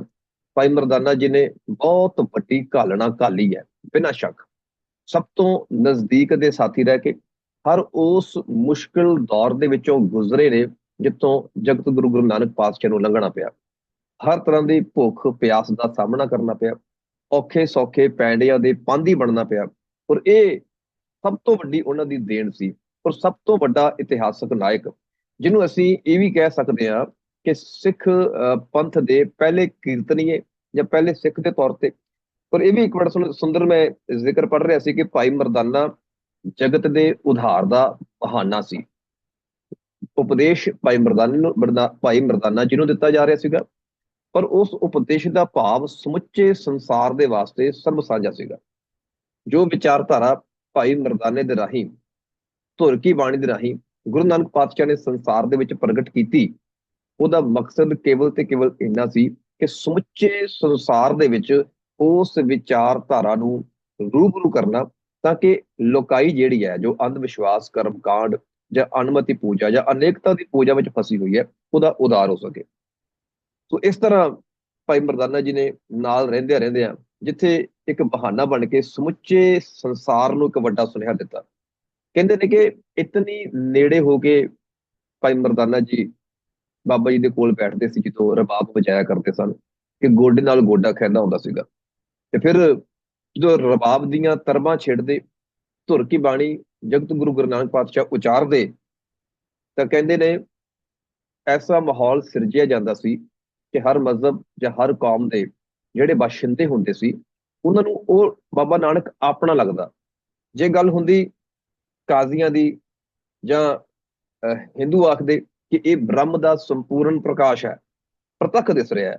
ਤੇ ਜੇ ਕਾਮਲ ਫਕੀਰਾਂ ਨਾਲ ਮਿਲ ਹੁੰਦਾ, ਉੱਥੇ ਰਬਾਬ ਦੀਆਂ ਤਰਬਾਂ ਦੇ ਨਾਲ ਗੁਰਬਾਣੀ ਦਾ ਗਾਇਨ ਕੀਤਾ ਜਾਂਦਾ, ਤਾਂ ਮੁਸਲਮਾਨ ਆਖਦੇ ਵੀ ਸਲਾਮ ਅਲੈਕੁਮ ਨਾਨਕ ਸ਼ਾਹ ਫਕੀਰ, ਔਰ ਨਾਲ ਕਿ ਇਹ ਸਾਹਿਬ ਦੇ ਰਸੀਦ ਹੈ, ਤੂੰ ਵੱਡਾ ਬਜ਼ੁਰਗ ਵਾਰ ਹਾਈ, ਅਸਾਂ ਕੂ ਦੁਆ ਦੇ ਕਿ ਸਾਡੀ ਵੀ ਸਾਹਿਬ ਨਾਲ ਉਵੇਂ ਹੀ ਬਣਾਵੇ ਜਿਵੇਂ ਤੇਰੀ ਬਣਾਈ ਹੈ। ਤੇ ਜੇ ਕੋਈ ਹੋਰ ਆਉਂਦਾ ਜਿਹਦਾ ਇਹਨਾਂ ਦੋਨਾਂ ਮਜ਼ਹਬਾਂ ਦੇ ਵਿੱਚੋਂ ਕਿਸੇ ਨਾਲ ਸੰਬੰਧ ਨਾ ਹੁੰਦਾ, ਕੋਈ ਤੀਸਰਾ ਹੁੰਦਾ, ਤੇ ਉਹ ਇਹ ਗੱਲ ਆਖਦਾ ਕਿ ਮਰਦ ਹਨ ਪੂਰੇ, ਭਲੇ ਹਨ ਕੋਈ, ਖੁਦਾਏ ਦੇ ਸਾਦਕ ਹੈਨ ਵੱਡੇ। ਔਰ ਰਬਾਬ ਦੀ ਜਦੋਂ ਗੱਲ ਤੁਰਦੀ ਹੈ, ਰਬਾਬ ਤੋਂ ਨਗਾਰੇ ਤੱਕ ਦਾ ਸਫ਼ਰ ਜਿਹੜਾ ਆ, ਆਰੰਭ ਰਬਾਬ ਤੋਂ ਹੁੰਦਾ। ਰਬਾਬ ਦੇ ਬਾਬਤ ਦੋ ਚੀਜ਼ਾਂ ਨੇ। ਪਹਿਲੀ ਤਾਂ ਜਿਵੇਂ ਜ਼ਿਕਰ ਕੀਤਾ ਕਿ ਮਰਾਸੀ ਪਰਿਵਾਰ ਦੇ ਵਿੱਚੋਂ ਸੀ, ਗਾਉਣਾ ਵਜਾਉਣਾ ਇਹਨਾਂ ਦੇ ਸ਼ੁਗਲ ਦੇ ਵਿੱਚ ਸ਼ਾਮਲ ਸੀਗਾ, ਇਹਨਾਂ ਦੇ ਸ਼ੌਂਕ ਦੇ ਵਿੱਚ ਸ਼ਾਮਲ ਸੀਗਾ, ਕਿ ਉਹ ਪਹਿਲਾਂ ਹੀ ਰਬਾਬੀ ਸਨ। ਦੂਸਰਾ ਜ਼ਿਕਰ ਇਹ ਮਿਲਦਾ ਹੈ ਇਤਿਹਾਸ ਦੀਆਂ ਸਾਖੀਆਂ ਦੇ ਵਿੱਚੋਂ ਕਿ ਗੁਰੂ ਨਾਨਕ ਪਾਤਸ਼ਾਹ ਨੇ ਭਾਈ ਮਰਦਾਨਾ ਜੀ ਨੂੰ ਰਬਾਬ ਖਰੀਦਣ ਦੇ ਵਾਸਤੇ ਕਿਹਾ। ਥਾਂ ਪਰ ਥਾਂ ਘੁੰਮਦੇ ਰਹੇ, ਪਰ ਚੰਗੀ ਰਬਾਬ ਮਿਲ ਨਾ ਸਕੀ, ਪਰ ਪੈਸਿਆਂ ਦੀ ਵੀ ਸਮੱਸਿਆ ਸੀ। ਉਸ ਬਾਬਤ ਗੁਰੂ ਨਾਨਕ ਪਾਤਸ਼ਾਹ ਨੇ ਬੇਬੇ ਨਾਨਕੀ ਜੀ ਦੇ ਕੋਲ ਪਹੁੰਚ ਕਰਨ ਦੀ ਬੇਨਤੀ ਕੀਤੀ। ਭਾਈ ਮਰਦਾਨਾ ਜੀ ਉਹਨਾਂ ਦੇ ਕੋਲ ਗਏ, ਉਹਨਾਂ ਨੇ ਕਿਹਾ ਵੀ ਇੱਕ ਰਬਾਬ ਦੀ ਥਾਂ ਭਾਵੇਂ 100 ਰਬਾਬਾਂ ਲਓ ਜੀ ਸਦਕੇ, ਤੇ ਸੰਬੰਧਿਤ ਮਾਇਆ ਵੀ ਦਿੱਤੀ ਕਿ ਜੋ ਖੁਸ਼ੀ ਹੋਏ ਉਹੀ ਲੈਣੀ ਹੈ। ਪਰ ਉਹਦੇ ਬਾਵਜੂਦ, ਪੈਸੇ ਕੋਲ ਹੋਣ ਦੇ ਬਾਵਜੂਦ ਵੀ ਇੱਕ ਚੰਗਾ ਸਾਜ਼ ਕਿਤੋਂ ਮਿਲ ਨਾ ਸਕਿਆ। ਵਾਪਸ ਗੁਰੂ ਨਾਨਕ ਪਾਤਸ਼ਾਹ ਕੋਲ ਆ ਕੇ ਬੇਨਤੀ ਕੀਤੀ ਹੈ, ਤਾਂ ਗੁਰੂ ਸਾਹਿਬ ਦੱਸਦੇ ਨੇ ਕਿ ਦੋ ਨਦੀਆਂ ਤੋਂ ਪਾਰ ਇੱਕ ਪਿੰਡ ਹੈ, ਉਹਦਾ ਜ਼ਿਕਰ ਆਸਕਪੁਰ ਲਿਖਿਆ ਮਿਲਦਾ ਆ। ਹਰਪਾਲ ਸਿੰਘ ਪੰਨੂ ਹੋਰਾਂ ਨੇ ਵੀ ਆਸਕਪੁਰ ਲਿਖਿਆ ਆ। ਉੱਥੇ ਭਾਈ ਫਰੰਦਾ ਨਾਮ ਦਾ, ਜਿਹਨੂੰ ਭਾਈ ਫੇਰੂ ਜੀ ਵੀ ਕਿਹਾ ਗਿਆ, ਜੋ ਰਬਾਬ ਬਣਾਉਂਦਾ ਸੀ, ਉਹਦੇ ਕੋਲ ਪਹੁੰਚ ਕੀਤੀ। ਉੱਥੇ ਉਹ ਆਖਣ ਲੱਗਿਆ ਵੀ ਰਬਾਬ ਇਸ ਵਕਤ ਮੇਰੇ ਕੋਲ ਹੈ ਕੋਈ ਨਹੀਂ। ਪਰ ਭਾਈ ਮਰਦਾਨਾ ਜੀ ਨੇ ਇਸ਼ਾਰਾ ਕਰਦਿਆਂ ਕਿਹਾ ਵੀ ਉਹ ਭਲੀ ਰਬਾਬ ਪਈ ਹੋਈ ਹੈ, ਜੋ ਬਿਲਕੁਲ ਨਵੀਂ ਲੱਗਦੀ ਹੈ, ਤੂੰ ਉਹਦਾ ਮੁੱਲ ਦੱਸ ਕਿੰਨਾ ਆ। ਤਾਂ ਭਾਈ ਫੇਰੂ ਆਖਣ ਲੱਗਾ, ਨਹੀਂ। ਉਹ ਭਾਈ ਮਰਦਾਨਾ ਜੀ ਨੂੰ ਆਖਦਾ ਆ ਕਿ ਤੂੰ ਨਾਨਕ ਦਾ ਨਾਮ ਸੁਣਿਆ, ਇਹ ਰਬਾਬ ਮੈਂ ਉਸ ਨੂੰ ਭੇਟ ਕਰਨੀ ਚਾਹੁੰਦਾ। ਇਹ ਕੇਵਲ ਤੇ ਕੇਵਲ ਉਹਦੇ ਵਾਸਤੇ ਬਣਾਈ ਗਈ ਹੈ, ਤੇਰੇ ਵਾਸਤੇ ਵੱਖਰੀ ਰਬਾਬ ਤਿਆਰ ਕੀਤੀ ਜਾਏਗੀ, ਹੁਣ ਕੋਈ ਹੈ ਨਹੀਂ। ਭਾਈ ਮਰਦਾਨਾ ਜੀ ਆਖਣ ਲੱਗੇ, ਚੱਲ ਤੂੰ ਮੈਨੂੰ ਇੱਕ ਵਾਰੀ ਵਜਾ ਕੇ ਤਾਂ ਦੇਖ ਲੈਣ ਦੇ ਵੀ ਭਲੀ ਵੱਜਦੀ ਹੈ। ਤਾਂ ਉਹ ਭਾਈ ਫੇਰੂ ਜੀ ਦਾ ਜਵਾਬ ਸੀ ਵੀ ਇਹ ਵੀ ਸੰਭਵ ਨਹੀਂ ਹੈ, ਕਿਉਂਕਿ ਇਹ ਕੇਵਲ ਤੇ ਕੇਵਲ ਜਦੋਂ ਵੱਜੇਗੀ ਤੇ ਉਹ ਗੁਰੂ ਨਾਨਕ ਪਾਤਸ਼ਾਹ ਦੇ ਸਾਹਮਣੇ ਹੀ ਵੱਜੇਗੀ। ਤੇ ਫਿਰ ਭਾਈ ਮਰਦਾਨਾ ਜੀ ਨੇ ਆਪਣੀ ਅਸਲੀਅਤ ਦੱਸੀ। ਤਾਂ ਭਾਈ ਫੇਰੂ ਨੇ ਆਖਿਆ, ਫਿਰ ਦੇਰੀ ਕਿਸ ਗੱਲ ਦੀ ਹੈ, ਚਲੋ ਚੱਲਦੇ ਆ। ਤੇ ਰਬਾਬ ਲੈ ਕੇ ਗੁਰੂ ਨਾਨਕ ਪਾਤਸ਼ਾਹ ਜੀ ਦੇ ਕੋਲ ਆ ਹਾਜ਼ਰ ਹੋਏ। ਸੋ ਇਤਿਹਾਸ ਦੇ ਵਿੱਚ ਨਿੱਕੇ ਨਿੱਕੀਆਂ ਘਟਨਾਵਾਂ, ਨਿੱਕੇ ਨਿੱਕੇ ਵੇਰਵੇ ਮਿਲਦੇ ਆ। ਪਰ ਮੈਂ ਇਸ ਗੱਲ ਤੋਂ ਵੀ ਹੈਰਾਨ ਹੁੰਦਾ, ਜਿਵੇਂ ਸ਼ੁਰੂਆਤ ਵਿੱਚ ਜ਼ਿਕਰ ਕੀਤਾ ਗਿਆ ਵੀ ਭਾਈ ਮਰਦਾਨੇ ਦੇ ਕਿਰਦਾਰ ਨੂੰ ਇੱਕ ਭੁੱਖਾ, ਇੱਕ ਲਾਲਚੀ, ਇੱਕ ਮੰਗਤੇ ਵਾਂਗੂ ਤਿਹਾਇਆ ਕਲਪਦਾ, ਜੋ ਬਾਬੇ ਦੇ ਨਾਨਕ ਦੇ ਨਾਲ ਵੀ ਤੁਰਿਆ ਜਾ ਰਿਹਾ ਆ, ਤੇ ਉਹ ਖਿਜਿਆ ਵੀ ਰਹਿੰਦਾ ਹੈ ਵੀ ਮੈਂ ਕਿਹੜੇ ਚੱਕਰਾਂ ਦੇ ਵਿੱਚ ਪੈ ਗਿਆ, ਇਸ ਤਰੀਕੇ ਨਾਲ ਪੇਸ਼ ਕਰਨ ਦੀ ਕੋਸ਼ਿਸ਼ ਕੀਤੀ ਗਈ। ਕਿਉਂਕਿ ਜਦੋਂ ਸਾਡੇ ਕੋਲ ਸੋਮੇ ਬੜੇ ਸੀਮਤ ਨੇ, ਉਹਨਾਂ ਸੋਮਿਆਂ ਦੇ ਆਧਾਰ ਤੇ ਜਦੋਂ ਇੱਕ ਇਤਿਹਾਸਕਾਰ ਗੱਲ ਲਿਖਦਾ ਆ, ਦੂਸਰਾ ਇਤਿਹਾਸਕਾਰ ਵੀ ਜੇ ਗੱਲ ਲਿਖੂਗਾ ਤੇ ਉਸ ਤੋਂ ਵੱਖਰੀ ਗੱਲ ਨਹੀਂ ਕਰ ਸਕੂਗਾ, ਕਿਉਂਕਿ ਸੋਮੇ ਉਹਦੇ ਕੋਲ ਵੀ ਉਹੀ ਨੇ। ਪਰ ਇਤਿਹਾਸਕਾਰਾਂ ਨੂੰ ਛੱਡ ਕੇ ਜਦੋਂ ਇੱਕ ਆਮ ਲੇਖਕ, ਜਿਹਨੂੰ ਲੱਗਦਾ ਹੈ ਕਿ ਮੈਂ ਅਖਬਾਰ ਵਿੱਚ ਛਪਣਾ ਚਾਹੁੰਦਾ, ਮੇਰੀ ਅਖਬਾਰ ਵਿੱਚ ਸੰਬੰਧਿਤ ਵਿਸ਼ੇ ਉੱਤੇ ਫੋਟੋ ਹੋਣੀ ਚਾਹੀਦੀ ਹੈ, ਕਿਉਂਕਿ ਬਤੌਰ ਇੱਕ ਲੇਖਕ ਹੋਣ ਦੇ ਨਾਤੇ ਮੈਂ ਇਸ ਚੀਜ਼ ਦਾ ਅਨੁਭਵ ਕੀਤਾ ਹੋਇਆ, ਇਸ ਗੱਲ ਦਾ ਤਜਰਬਾ ਹੈਗਾ ਕਿ ਲੋਕਾਂ ਦੇ ਵਿੱਚ ਇੱਕ ਸੋਚ ਬਣੀ ਹੋਈ ਹੈ ਕਿ ਜੇਕਰ ਅਖਬਾਰ ਦੇ ਵਿੱਚ ਛਪਣਾ ਹੈ ਜਾਂ ਕਿਸੇ ਰਸਾਲੇ ਵਿੱਚ ਛਪਣਾ ਹੈ, ਤਾਂ ਪੂਰਾ ਕੈਲੰਡਰ ਜਿਹੜਾ ਹੈਗਾ ਨਾ, ਐਡਵਾਂਸ ਵਿੱਚ ਵੇਖ ਲਓ ਵੀ ਕਿਹੜੇ ਕਿਹੜੇ ਦਿਨ ਕਿਹੜਾ ਕਿਹੜਾ ਇਤਿਹਾਸਕ ਦਿਹਾੜਾ ਆ ਰਿਹਾ। ਉਸ ਬਾਬਤ ਆਪਣੀ ਲਿਖਤ, ਆਪਣੀ ਫੋਟੋ ਸਮੇਤ ਲਿਖ ਕੇ ਭੇਜ ਦਿਓ, ਤੁਹਾਡੀ ਉਹ ਛਪਣ ਦੇ ਜਿਹੜੇ ਮੌਕੇ ਨੇ ਜਾਂ ਚਾਂਸ ਨੇ ਉਹ ਜ਼ਿਆਦਾ ਹੁੰਦੇ ਆ। ਔਰ ਇਸ ਵੇਖਾ ਵੇਖੀ ਦੇ ਦੌਰ ਦੇ ਵਿੱਚ, ਜਾਂ ਵੱਧ ਤੋਂ ਵੱਧ ਅਖਬਾਰਾਂ ਵਿੱਚ ਛਪਣ ਦੀ ਕੋਸ਼ਿਸ਼ ਦੇ ਵਿੱਚ, ਕਿਉਂਕਿ ਇਤਿਹਾਸਕਾਰ ਤਾਂ ਉਹ ਹੈ ਨਹੀਂ, ਸੋ ਜਿਹੜੀਆਂ ਕਿਤਾਬਾਂ ਲਿਖੀਆਂ ਜਾਂ ਇਤਿਹਾਸਕਾਰ ਤੋਂ ਅੱਗੇ ਮੱਖੀ ਦੀ ਮੱਖੀ ਵੱਜੀ ਗਈ, ਉਹ ਉਹਨੂੰ ਹੀ ਕੋਟ ਕਰਕੇ ਜਿਹੜਾ ਆ ਉਸੇ ਤਰ੍ਹਾਂ ਛੋਟੇ ਛੋਟੇ ਆਰਟੀਕਲ ਵੱਖ ਵੱਖ ਅਖਬਾਰਾਂ ਵਿੱਚ ਭੇਜੀ ਜਾਂਦੇ ਆ, ਉਸ ਤਰ੍ਹਾਂ ਛਪੀ ਜਾਂਦੇ ਆ। ਪਰ ਇਤਿਹਾਸਕਾਰ ਦੀ ਜਦੋਂ ਗੱਲ ਤੁਰਦੀ ਹੈ ਤੇ ਇਸ ਗੱਲ ਦੀ ਹਮੇਸ਼ਾ ਹੀ ਘਾਟ ਰਹੀ ਹੈ। ਪਹਿਲਾ ਇਤਿਹਾਸਕਾਰ ਅਸੀਂ ਕਰਮ ਸਿੰਘ ਹਿਸਟੋਰੀਅਨ ਨੂੰ ਮੰਨਦੇ ਆ, ਉਹਦੇ ਬਾਅਦ ਜ਼ਰੂਰ ਕੁਝ ਨਾ ਕੁਝ ਹੋਰ ਕੰਮ ਹੋਇਆ, ਚਾਹੇ ਉਹ ਯੂਨੀਵਰਸਿਟੀ ਪੱਧਰ ਤੇ ਕੰਮ ਹੋਇਆ ਜਾਂ ਹੋਰ ਕੰਮ ਹੁੰਦਾ ਰਿਹਾ। ਪਰ ਫਿਰ ਵੀ ਇਸ ਗੱਲ ਦਾ ਅਫਸੋਸ ਹਮੇਸ਼ਾ ਰਹੂਗਾ ਕਿ ਸਾਡੇ ਸਿੱਖ ਕੌਮ ਦੇ ਐਸੇ ਬਹੁਤ ਸਾਰੇ ਮਹਾਨ ਕਿਰਦਾਰ ਨੇ। ਭਾਈ ਮਰਦਾਨਾ ਜੀ ਦੇ ਪਰਿਵਾਰ ਦੀ ਗੱਲ ਕਰੀਏ, ਜਿਵੇਂ ਸਾਨੂੰ ਨਹੀਂ ਪਤਾ ਉਹਨਾਂ ਦੇ ਵਿਆਹ ਕਦੋਂ ਹੋਇਆ, ਆਨੰਦ ਕਾਰਜ ਕਦੋਂ ਹੋਇਆ, ਪਤਨੀ ਕੌਣ ਸੀ, ਕਦੋਂ ਇਹ ਜਿਹੜੇ ਦੋ ਬੇਟੇ ਸੀ ਉਹਨਾਂ ਦੇ, ਰਜ਼ਾਦਾ ਜੀ, ਸਜਾਦਾ ਜੀ। ਪਰ ਉਹਨਾਂ ਦੇ ਨਾਵਾਂ ਦੇ ਵਿੱਚ ਵੀ ਜਿਹੜਾ ਆ ਉਹ ਅਜੇ ਵੀ ਜਿਹੜਾ ਭੰਬਲ ਭੂਸਾ ਹੈਗਾ ਆ, ਥੋੜਾ ਪਤਾ। ਕੋਈ ਸਾਹਜਾਦਾ ਲਿਖਦਾ ਆ, ਕੋਈ ਇਕੱਲਾ ਸਜਾਦਾ ਲਿਖਦਾ ਆ, ਤੇ ਇੱਕ ਪਿੱਛੇ ਹਾਹਾ ਪਾ ਕੇ ਵੀ ਲਿਖਦੇ ਆ। ਸੋ ਉਹਦੇ ਉੱਤੇ ਖੋਜ ਕਾਰਜ ਜਿਹੜੇ ਆ ਉਹ ਕਦੇ ਕੀਤੇ ਨਹੀਂ ਗਏ, ਤੇ ਅੱਗੇ ਦੀ ਅੱਗੇ ਮੱਖੀ ਮਾਰੀ ਗਈ। ਤੇ ਖੋਜ ਕਾਰਜ ਵਾਸਤੇ ਜਿਹੜੇ ਗ੍ਰੰਥ ਰੱਖੇ ਅਸੀਂ, ਚਾਹੇ ਉਹ ਜਨਮ ਸਾਖੀਆਂ ਦੀ ਗੱਲ ਹੋਵੇ, ਚਾਹੇ ਭਾਈ ਬਾਲੇ ਵਾਲੀ ਸਾਖੀ ਦੀ ਗੱਲ ਹੋਵੇ, ਚਾਹੇ ਮਿਹਰਬਾਨ ਵਾਲੀ ਸਾਖੀ ਦੀ ਗੱਲ ਹੋਵੇ, ਉਹ ਵੀ ਅਸੀਂ ਸੀਮਤ ਹੀ ਰੱਖੇ। ਉਸ ਵੇਲੇ ਦੇ ਸਮਕਾਲੀ ਗ੍ਰੰਥ, ਜਾਂ ਉਸ ਵੇਲੇ ਦੇ ਸਮਕਾਲ ਨੂੰ, ਜਾਂ ਉਸ ਵੇਲੇ ਤੋਂ ਲਿਖੀ ਆ ਰਹੀਆਂ ਭੱਟ ਪਈਆਂ ਦੀ ਗੱਲ, ਜਾਂ ਹੋਰ ਸੋਮਿਆਂ ਨੂੰ ਕਦੇ ਖੰਗਾਲਣ ਦੀ ਕੋਸ਼ਿਸ਼ ਨਹੀਂ ਕੀਤੀ। ਔਰ ਇਹ ਇੱਕ ਵੱਡਾ ਕਾਰਨ ਹੈ ਜਿਹਦੇ ਕਰਕੇ ਸਾਡਾ ਇਤਿਹਾਸ ਜਿਹੜਾ ਆ ਉਹ ਕਿਤੇ ਨਾ ਕਿਤੇ ਰਲਗੜ ਹੋਇਆ, ਕਿਤੇ ਨਾ ਕਿਤੇ ਉਹਦੇ ਵਿੱਚ ਦੁਬਿਧਾਪਣ ਜਿਹੜਾ ਉਹ ਜ਼ਿਆਦਾ ਵਧਿਆ। ਔਰ ਇਹ ਕੁਝ ਭਾਈ ਮਰਦਾਨਾ ਜੀ ਦੀ ਸ਼ਖਸੀਅਤ ਦੇ ਨਾਲ ਵੀ ਵਾਪਰਦਾ ਰਿਹਾ। ਔਰ ਜਿਵੇਂ ਸ਼ੁਰੂਆਤ ਵਿੱਚ ਮੈਂ ਗੱਲ ਕਹੀ ਕਿ ਸਿੱਖ ਮਿਸ਼ਨਰੀ ਕਾਲਜ ਵੱਲੋਂ ਪ੍ਰਕਾਸ਼ਿਤ ਜਿਹੜੀ ਇਤਿਹਾਸਕ ਸਾਖੀਆਂ ਦੀ ਕਿਤਾਬ ਹੈ, ਉਹਦੇ ਵਿੱਚ ਵੀ ਸੰਖੇਪ ਤੌਰ ਤੇ ਭਾਈ ਮਰਦਾਨਾ ਜੀ ਬਾਰੇ ਬਹੁਤ ਸਟੀਕ ਜਾਣਕਾਰੀ ਮਿਲਦੀ ਹੈ। ਜਦੋਂ ਹੋਰਾਂ ਨੂੰ ਪੜ੍ਹਦੇ ਆ ਤਾਂ ਮਜਬੂਰੀ ਦੇ ਵਿੱਚ ਜਿਹੜੀ ਕਿਤਾਬ ਦਾ ਮੈਂ ਜ਼ਿਕਰ ਕਰ ਰਿਹਾ, ਇਹਦੇ ਆਰੰਭ ਦੇ ਵਿੱਚ ਇਸ ਗੱਲ ਦਾ ਖੰਡਨ ਕੀਤਾ ਗਿਆ ਕਿ ਭਾਈ ਮਰਦਾਨਾ ਜੀ ਭੁੱਖੜ ਨਹੀਂ ਸਨ, ਜਾਂ ਉਹ ਐਸਾ ਨਹੀਂ ਸਨ, ਬੜੀ ਵੱਡੀ ਸ਼ਖਸੀਅਤ ਸਨ। ਪਰ ਇਸੇ ਕਿਤਾਬ ਦੇ ਆਖਿਰ ਦੇ ਵਿੱਚ ਜਾ ਕੇ ਫਿਰ ਉਹੀਓ ਗੱਲ ਨੂੰ ਜਿਹੜਾ ਆ ਉਸ ਦੀ ਸਾਖੀਆਂ ਨੂੰ ਜਿਹੜਾ ਕੋਟ ਕਰ ਦਿੱਤਾ ਗਿਆ ਕਿ ਉਹ ਭੁੱਖ ਨਾਲ ਡਾਢੇ ਆਤੁਰ ਹੋ ਗਏ, ਕਹਿਣ ਲੱਗੇ ਬਾਬਾ ਮੇਰੇ ਤੋਂ ਹੋਰ ਤੁਰਿਆ ਨਹੀਂ ਜਾਂਦਾ, ਇਸ ਦਰਖਤ ਥੱਲੇ ਬੈਠ ਗਿਆ, ਖਾਣ ਨੂੰ ਕੁਝ ਮਿਲੇ ਤਾਂ ਤੁਰਾਂ, ਨਹੀਂ ਤੇ ਬੈਠਾ। ਹੁਣ ਉਹੀਓ ਲੇਖਕ ਜਿਹੜਾ ਪਿੱਛੇ ਇੱਕ ਗੱਲ ਕਰ ਰਿਹਾ ਕਿ ਏਦਾਂ ਨਹੀਂ ਸੀ, ਪਰ ਫਿਰ ਉਹ ਮਜਬੂਰ ਹੈ, ਕਿਉਂਕਿ ਸਾਧਨ ਸਾਡੇ ਕੋਲ ਸੀਮਤ ਹੈ ਆਪਣੀ ਗੱਲ ਕਰਨ ਦੇ। ਉਹ ਫਿਰ ਉਹੀ ਗੱਲ ਦੁਹਰਾਉਂਦਾ ਹੈ, ਪਰ ਇੱਥੇ ਨਹੀਂ। ਉਸ ਤੋਂ ਬਾਅਦ ਅੱਗੇ ਜਾ ਕੇ ਵੀ ਕਿ ਮਾਰੂਥਲਾਂ ਦੇ ਵਿੱਚ ਪਾਣੀ ਦੀ ਪਿਆਸ ਲੱਗ ਗਈ, ਤੇ ਉਹ ਫਿਰ ਮਜਬੂਰ ਹੈ ਵਿਚਾਰਾ, ਉਹ ਫਿਰ ਅੱਗੇ ਦੀ ਅੱਗੇ ਜਾ ਕੇ ਉੱਥੇ ਉਹ ਲਿਖਦਾ ਆ। ਖੈਰ, ਭਾਈ ਮਰਦਾਨਾ ਜੀ ਦੀ ਇਕੱਲੀ ਇੱਕ ਐਸੀ ਸ਼ਖਸੀਅਤ ਨਹੀਂ, ਬਲਕਿ ਹੋਰ ਬਹੁਤ ਸਾਰੀਆਂ ਐਸੀ ਸ਼ਖਸੀਅਤਾਂ ਨੇ ਜਿਨ੍ਹਾਂ ਤੇ ਵਾਕਈ ਖੋਜ ਕਾਰਜ ਕਰਨ ਦੀ ਲੋੜ ਹੈਗੀ ਹੈ। ਔਰ ਗੁਰਬਾਣੀ ਦੇ ਸੰਦਰਭ ਦੇ ਵਿੱਚ, ਔਰ ਖਾਸ ਤੌਰ ਤੇ ਭਾਈ ਮਰਦਾਨਾ ਜੀ ਦਾ ਜ਼ਿਕਰ ਬਹੁਤ ਘੱਟ ਸਾਨੂੰ ਸੁਣਨ ਨੂੰ ਮਿਲਦਾ ਹੈ। ਕਦੇ ਉਹਨਾਂ ਬਾਬਤ ਅਖਬਾਰਾਂ ਦੇ ਵਿੱਚ ਜਾਂ ਰਸਾਲਿਆਂ ਵਿੱਚ ਲਿਖਤਾਂ ਬਹੁਤ ਘੱਟ ਪੜ੍ਹਨ ਨੂੰ ਜਾਂ ਸੁਣਨ ਨੂੰ ਉਹਨਾਂ ਬਾਬਤ ਮਿਲਦੀਆਂ ਨੇ। ਤੇ ਜੇ ਕੋਈ ਭਾਈ ਮਰਦਾਨਾ ਜੀ ਬਾਬਤ ਗੱਲ ਕਰਨਾ ਵੀ ਚਾਹੇ ਤਾਂ ਉਹ ਮਜਬੂਰ ਹੁੰਦਾ ਕਿ ਥੋੜੀ ਜਿਹੀ ਗੱਲ ਭਾਈ ਮਰਦਾਨਾ ਜੀ ਬਾਬਤ ਕਰਕੇ ਫਿਰ ਉਹ ਗੁਰੂ ਨਾਨਕ ਪਾਤਸ਼ਾਹ ਦੇ ਆਲੇ ਦੁਆਲੇ ਆਪਣੀ ਗੱਲ ਨੂੰ ਘਮਾਉਂਦਾ ਆ। ਕਿਉਂਕਿ ਇਸ ਵਿਸ਼ੇ ਦੀ ਤਿਆਰੀ ਦੇ ਵਾਸਤੇ ਮੈਂ ਜਿੰਨੇ ਕੁ ਸਰੋਤਾਂ ਤੱਕ ਪਹੁੰਚਣ ਦੀ ਕੋਸ਼ਿਸ਼ ਕੀਤੀ, ਉਹਨਾਂ ਸਾਰਿਆਂ ਦੇ ਵਿੱਚ ਇਹ ਇੱਕ ਜਿਹੜਾ ਕਮਜ਼ੋਰੀ ਵਾਲਾ ਪੱਖ ਸੀਗਾ ਉਹ ਮੈਨੂੰ ਸਾਹਮਣੇ ਆਇਆ।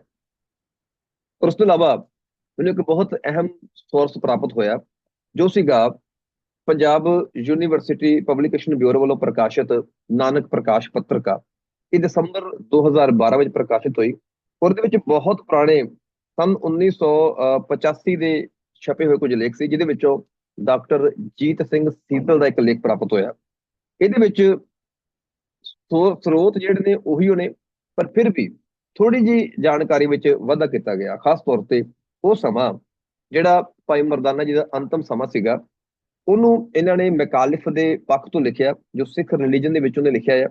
ਜਦੋਂ ਆਖਰੀ ਸਮਾਂ ਆਇਆ, ਗੁਰੂ ਜੀ ਨੇ ਭਾਈ ਮਰਦਾਨੇ ਨੂੰ ਆਖਿਆ ਕਿ ਬ੍ਰਾਹਮਣ ਦੀ ਦੇਹੀ ਜਲ ਪ੍ਰਵਾਹ ਕੀਤੀ ਜਾਂਦੀ ਹੈ, ਖੱਤਰੀ ਦੀ ਅੱਗ ਵਿੱਚ ਸਾੜੀ ਜਾਂਦੀ ਹੈ, ਵੈਸ਼ ਦੀ ਪੌਣ ਵਿੱਚ ਸੁੱਟੀ ਜਾਂਦੀ ਹੈ, ਤੇ ਸ਼ੂਦਰ ਦੀ ਦਬਾਈ ਜਾਂਦੀ ਹੈ। ਤੇਰੀ ਦੇਹੀ ਦਾ ਜਿਸ ਤਰ੍ਹਾਂ ਤੂੰ ਆਖੇ, ਤੇਰੀ ਇੱਛਾ ਅਨੁਸਾਰ ਅੰਤਮ ਸੰਸਕਾਰ ਕੀਤਾ ਜਾਵੇ। ਸ਼ਬਦਾਵਲੀ ਪੰਜਾਬੀ ਦੀ ਹੈ, ਪਰ ਇਹ ਹੈ ਉਹੀ ਉਹ ਜਨਮ ਸਾਖੀ ਤੇ ਆਧਾਰਿਤ।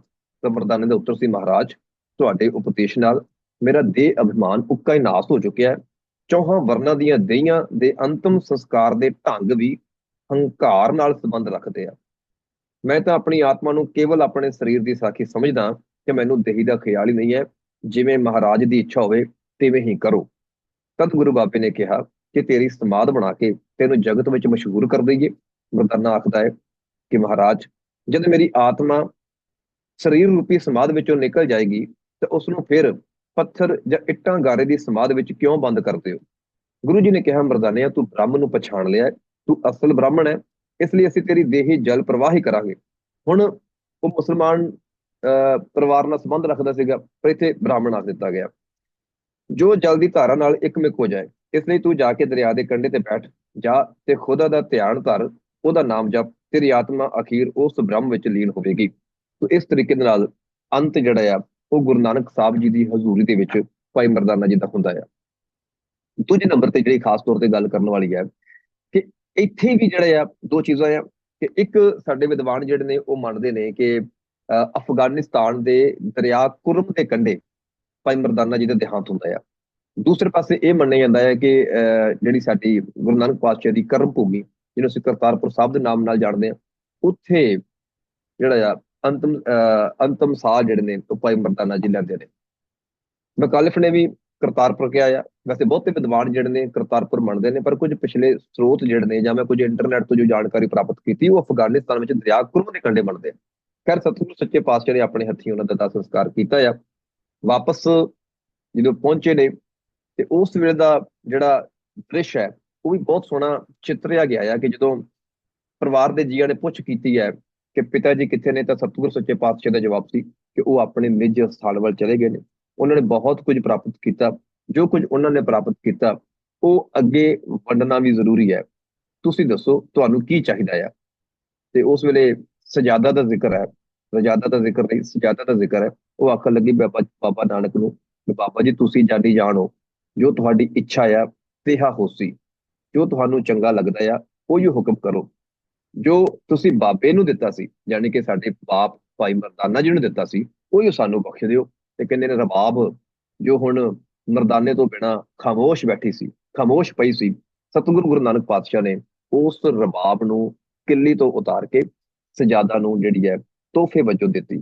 ਸੋ ਕੀਰਤਨ ਜਿਹੜਾ ਆ ਉਹ ਇਸ ਤਰੀਕੇ ਨਾਲ ਜਿਹੜਾ ਉਹ ਅੱਗੇ ਦੇ ਅੱਗੇ ਚੱਲਿਆ। ਰਬਾਬ ਦੇ ਬਾਬਤ ਬੜਾ ਸੁੰਦਰ ਜ਼ਿਕਰ ਹੈ। ਬਲਬੀਰ ਸਿੰਘ ਲੰਮੀ ਨਦਰ ਦੇ ਵਿੱਚ ਲਿਖਦੇ ਨੇ, ਭਾਈ ਸਾਹਿਬ ਭਾਈ ਵੀਰ ਸਿੰਘ ਜੀ ਦੇ ਭਰਾਤਾ ਡਾਕਟਰ ਬਲਬੀਰ ਸਿੰਘ ਜੀ, ਉਹਨਾਂ ਦਾ ਸਵਾਲ ਹੈ ਕਿ ਕੀ ਮਰਦਾਨਾ ਰਬਾਬੀ ਸੀ? ਤੇ ਜਵਾਬ ਵਿੱਚ ਲਿਖਦੇ ਨੇ ਨਹੀਂ। ਕਿਉਂ? ਕਹਿੰਦੇ ਨੇ ਕਿ ਉਹ ਆਪ ਹੀ ਰਬਾਬ ਸੀ। ਉਹਦੀ ਦੇਹ ਰਬਾਬ ਦੀ ਤਾਰ ਸੀ। ਉਹਦਾ ਮਰਨਾ ਕੇਵਲ ਰਬਾਬ ਦੀ ਤਾਰ ਟੁੱਟਣੀ ਸੀ।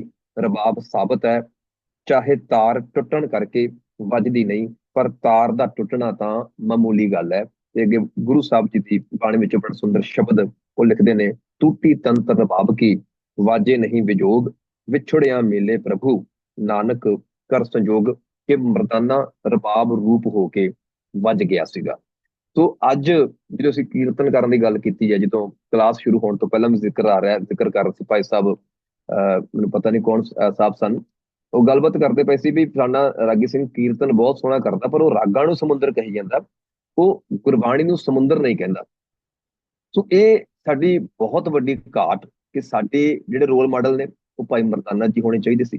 ਸੱਤੇ ਬਲਵੰਡ ਜਿਹੀਆਂ ਸ਼ਖਸੀਅਤਾਂ ਜਿਨ੍ਹਾਂ ਨੇ ਗੁਰੂ ਘਰ ਦਾ ਕੀਰਤਨ ਬਿਲਕੁਲ ਨਿਸ਼ਕਾਮ ਰੂਪ ਦੇ ਵਿੱਚ ਤੇ ਗੁਰੂ ਹੁਕਮਾਂ ਦੇ ਅਨੁਸਾਰ ਕੀਤਾ।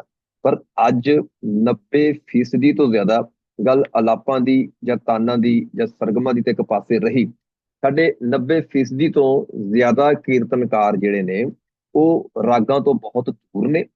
ਪਰ ਜੇ ਕੋਈ ਨੇੜੇ ਹੈ ਵੀ, ਉਹ ਵੀ ਇਸ ਗੱਲ ਤੋਂ ਪੂਰੀ ਤਰ੍ਹਾਂ ਇਨਕਾਰੀ ਨੇ ਕਿ ਜੋ ਗੁਰੂ ਸਾਹਿਬ ਦਾ ਹੁਕਮ ਹੈ ਜਾਂ ਜਿਹੜਾ ਸ਼ਬਦ ਦਾ ਸੈਂਟਰਲ ਆਈਡੀਆ ਰਹਾਉ ਦੇ ਵਿੱਚ ਹੈ, ਉਹ ਰਹਾਉ ਦੀ ਤੁਕ ਨੂੰ ਆਧਾਰ ਬਣਾਇਆ ਜਾਵੇ। ਜੇ ਭਾਈ ਗੁਰਦਾਸ ਜੀ ਦੀ ਵਾਰ ਹੈ ਤਾਂ ਉਹਦਾ ਜਿਹੜਾ ਕਿਹੜਾ ਬੰਦ ਜਿਹੜਾ ਹੈਗਾ ਆ ਉਹ ਹੋਣਾ ਚਾਹੀਦਾ। ਉਸ ਤੋਂ ਉਲਟ ਆਪਣੀਆਂ ਬਣਾਈਆਂ ਮਰਿਆਦਾਵਾਂ ਜਾਂ ਕਿਵੇਂ ਅਸੀਂ ਉੱਤੇ ਸੰਬੰਧਿਤ ਸੰਗਤ ਨੂੰ ਖੁਸ਼ ਕਰ ਸਕਦੇ ਹਾਂ। ਕਿਉਂਕਿ ਗੱਲ ਤਾਂ ਇਹੀ ਸੀ ਨਾ ਕਿ ਭਾਈ ਮਰਦਾਨਾ ਵੀ ਰਬਾਬ ਵਜਾਉਂਦਾ ਸੀ। ਜੋ ਬਾਬੇ ਗੁਰੂ ਨਾਨਕ ਦੇ ਨਾਲ ਨਾ ਜਾਂਦਾ ਤਾਂ ਉਹ ਕਿਤੇ ਅਮੀਰਾਂ ਵਜ਼ੀਰਾਂ ਜਾਂ ਲੋਕਾਂ ਨੂੰ ਰਬਾਬ ਵਜਾ ਕੇ ਖੁਸ਼ ਕਰਦਾ ਤੇ 4 ਪੈਸੇ ਇਕੱਠੇ ਕਰ ਲੈਂਦਾ। ਪਰ ਉਹਦੀ ਦਰਗਾਹ ਤੇ ਪ੍ਰਵਾਨਗੀ ਕਦੋਂ ਹੋਈ? ਜਦੋਂ ਨਿਸ਼ਕਾਮ ਰੂਪ ਦੇ ਵਿੱਚ ਗੁਰੂ ਨਾਨਕ ਪਾਤਸ਼ਾਹ ਦੇ ਨਾਲ ਤੁਰਿਆ।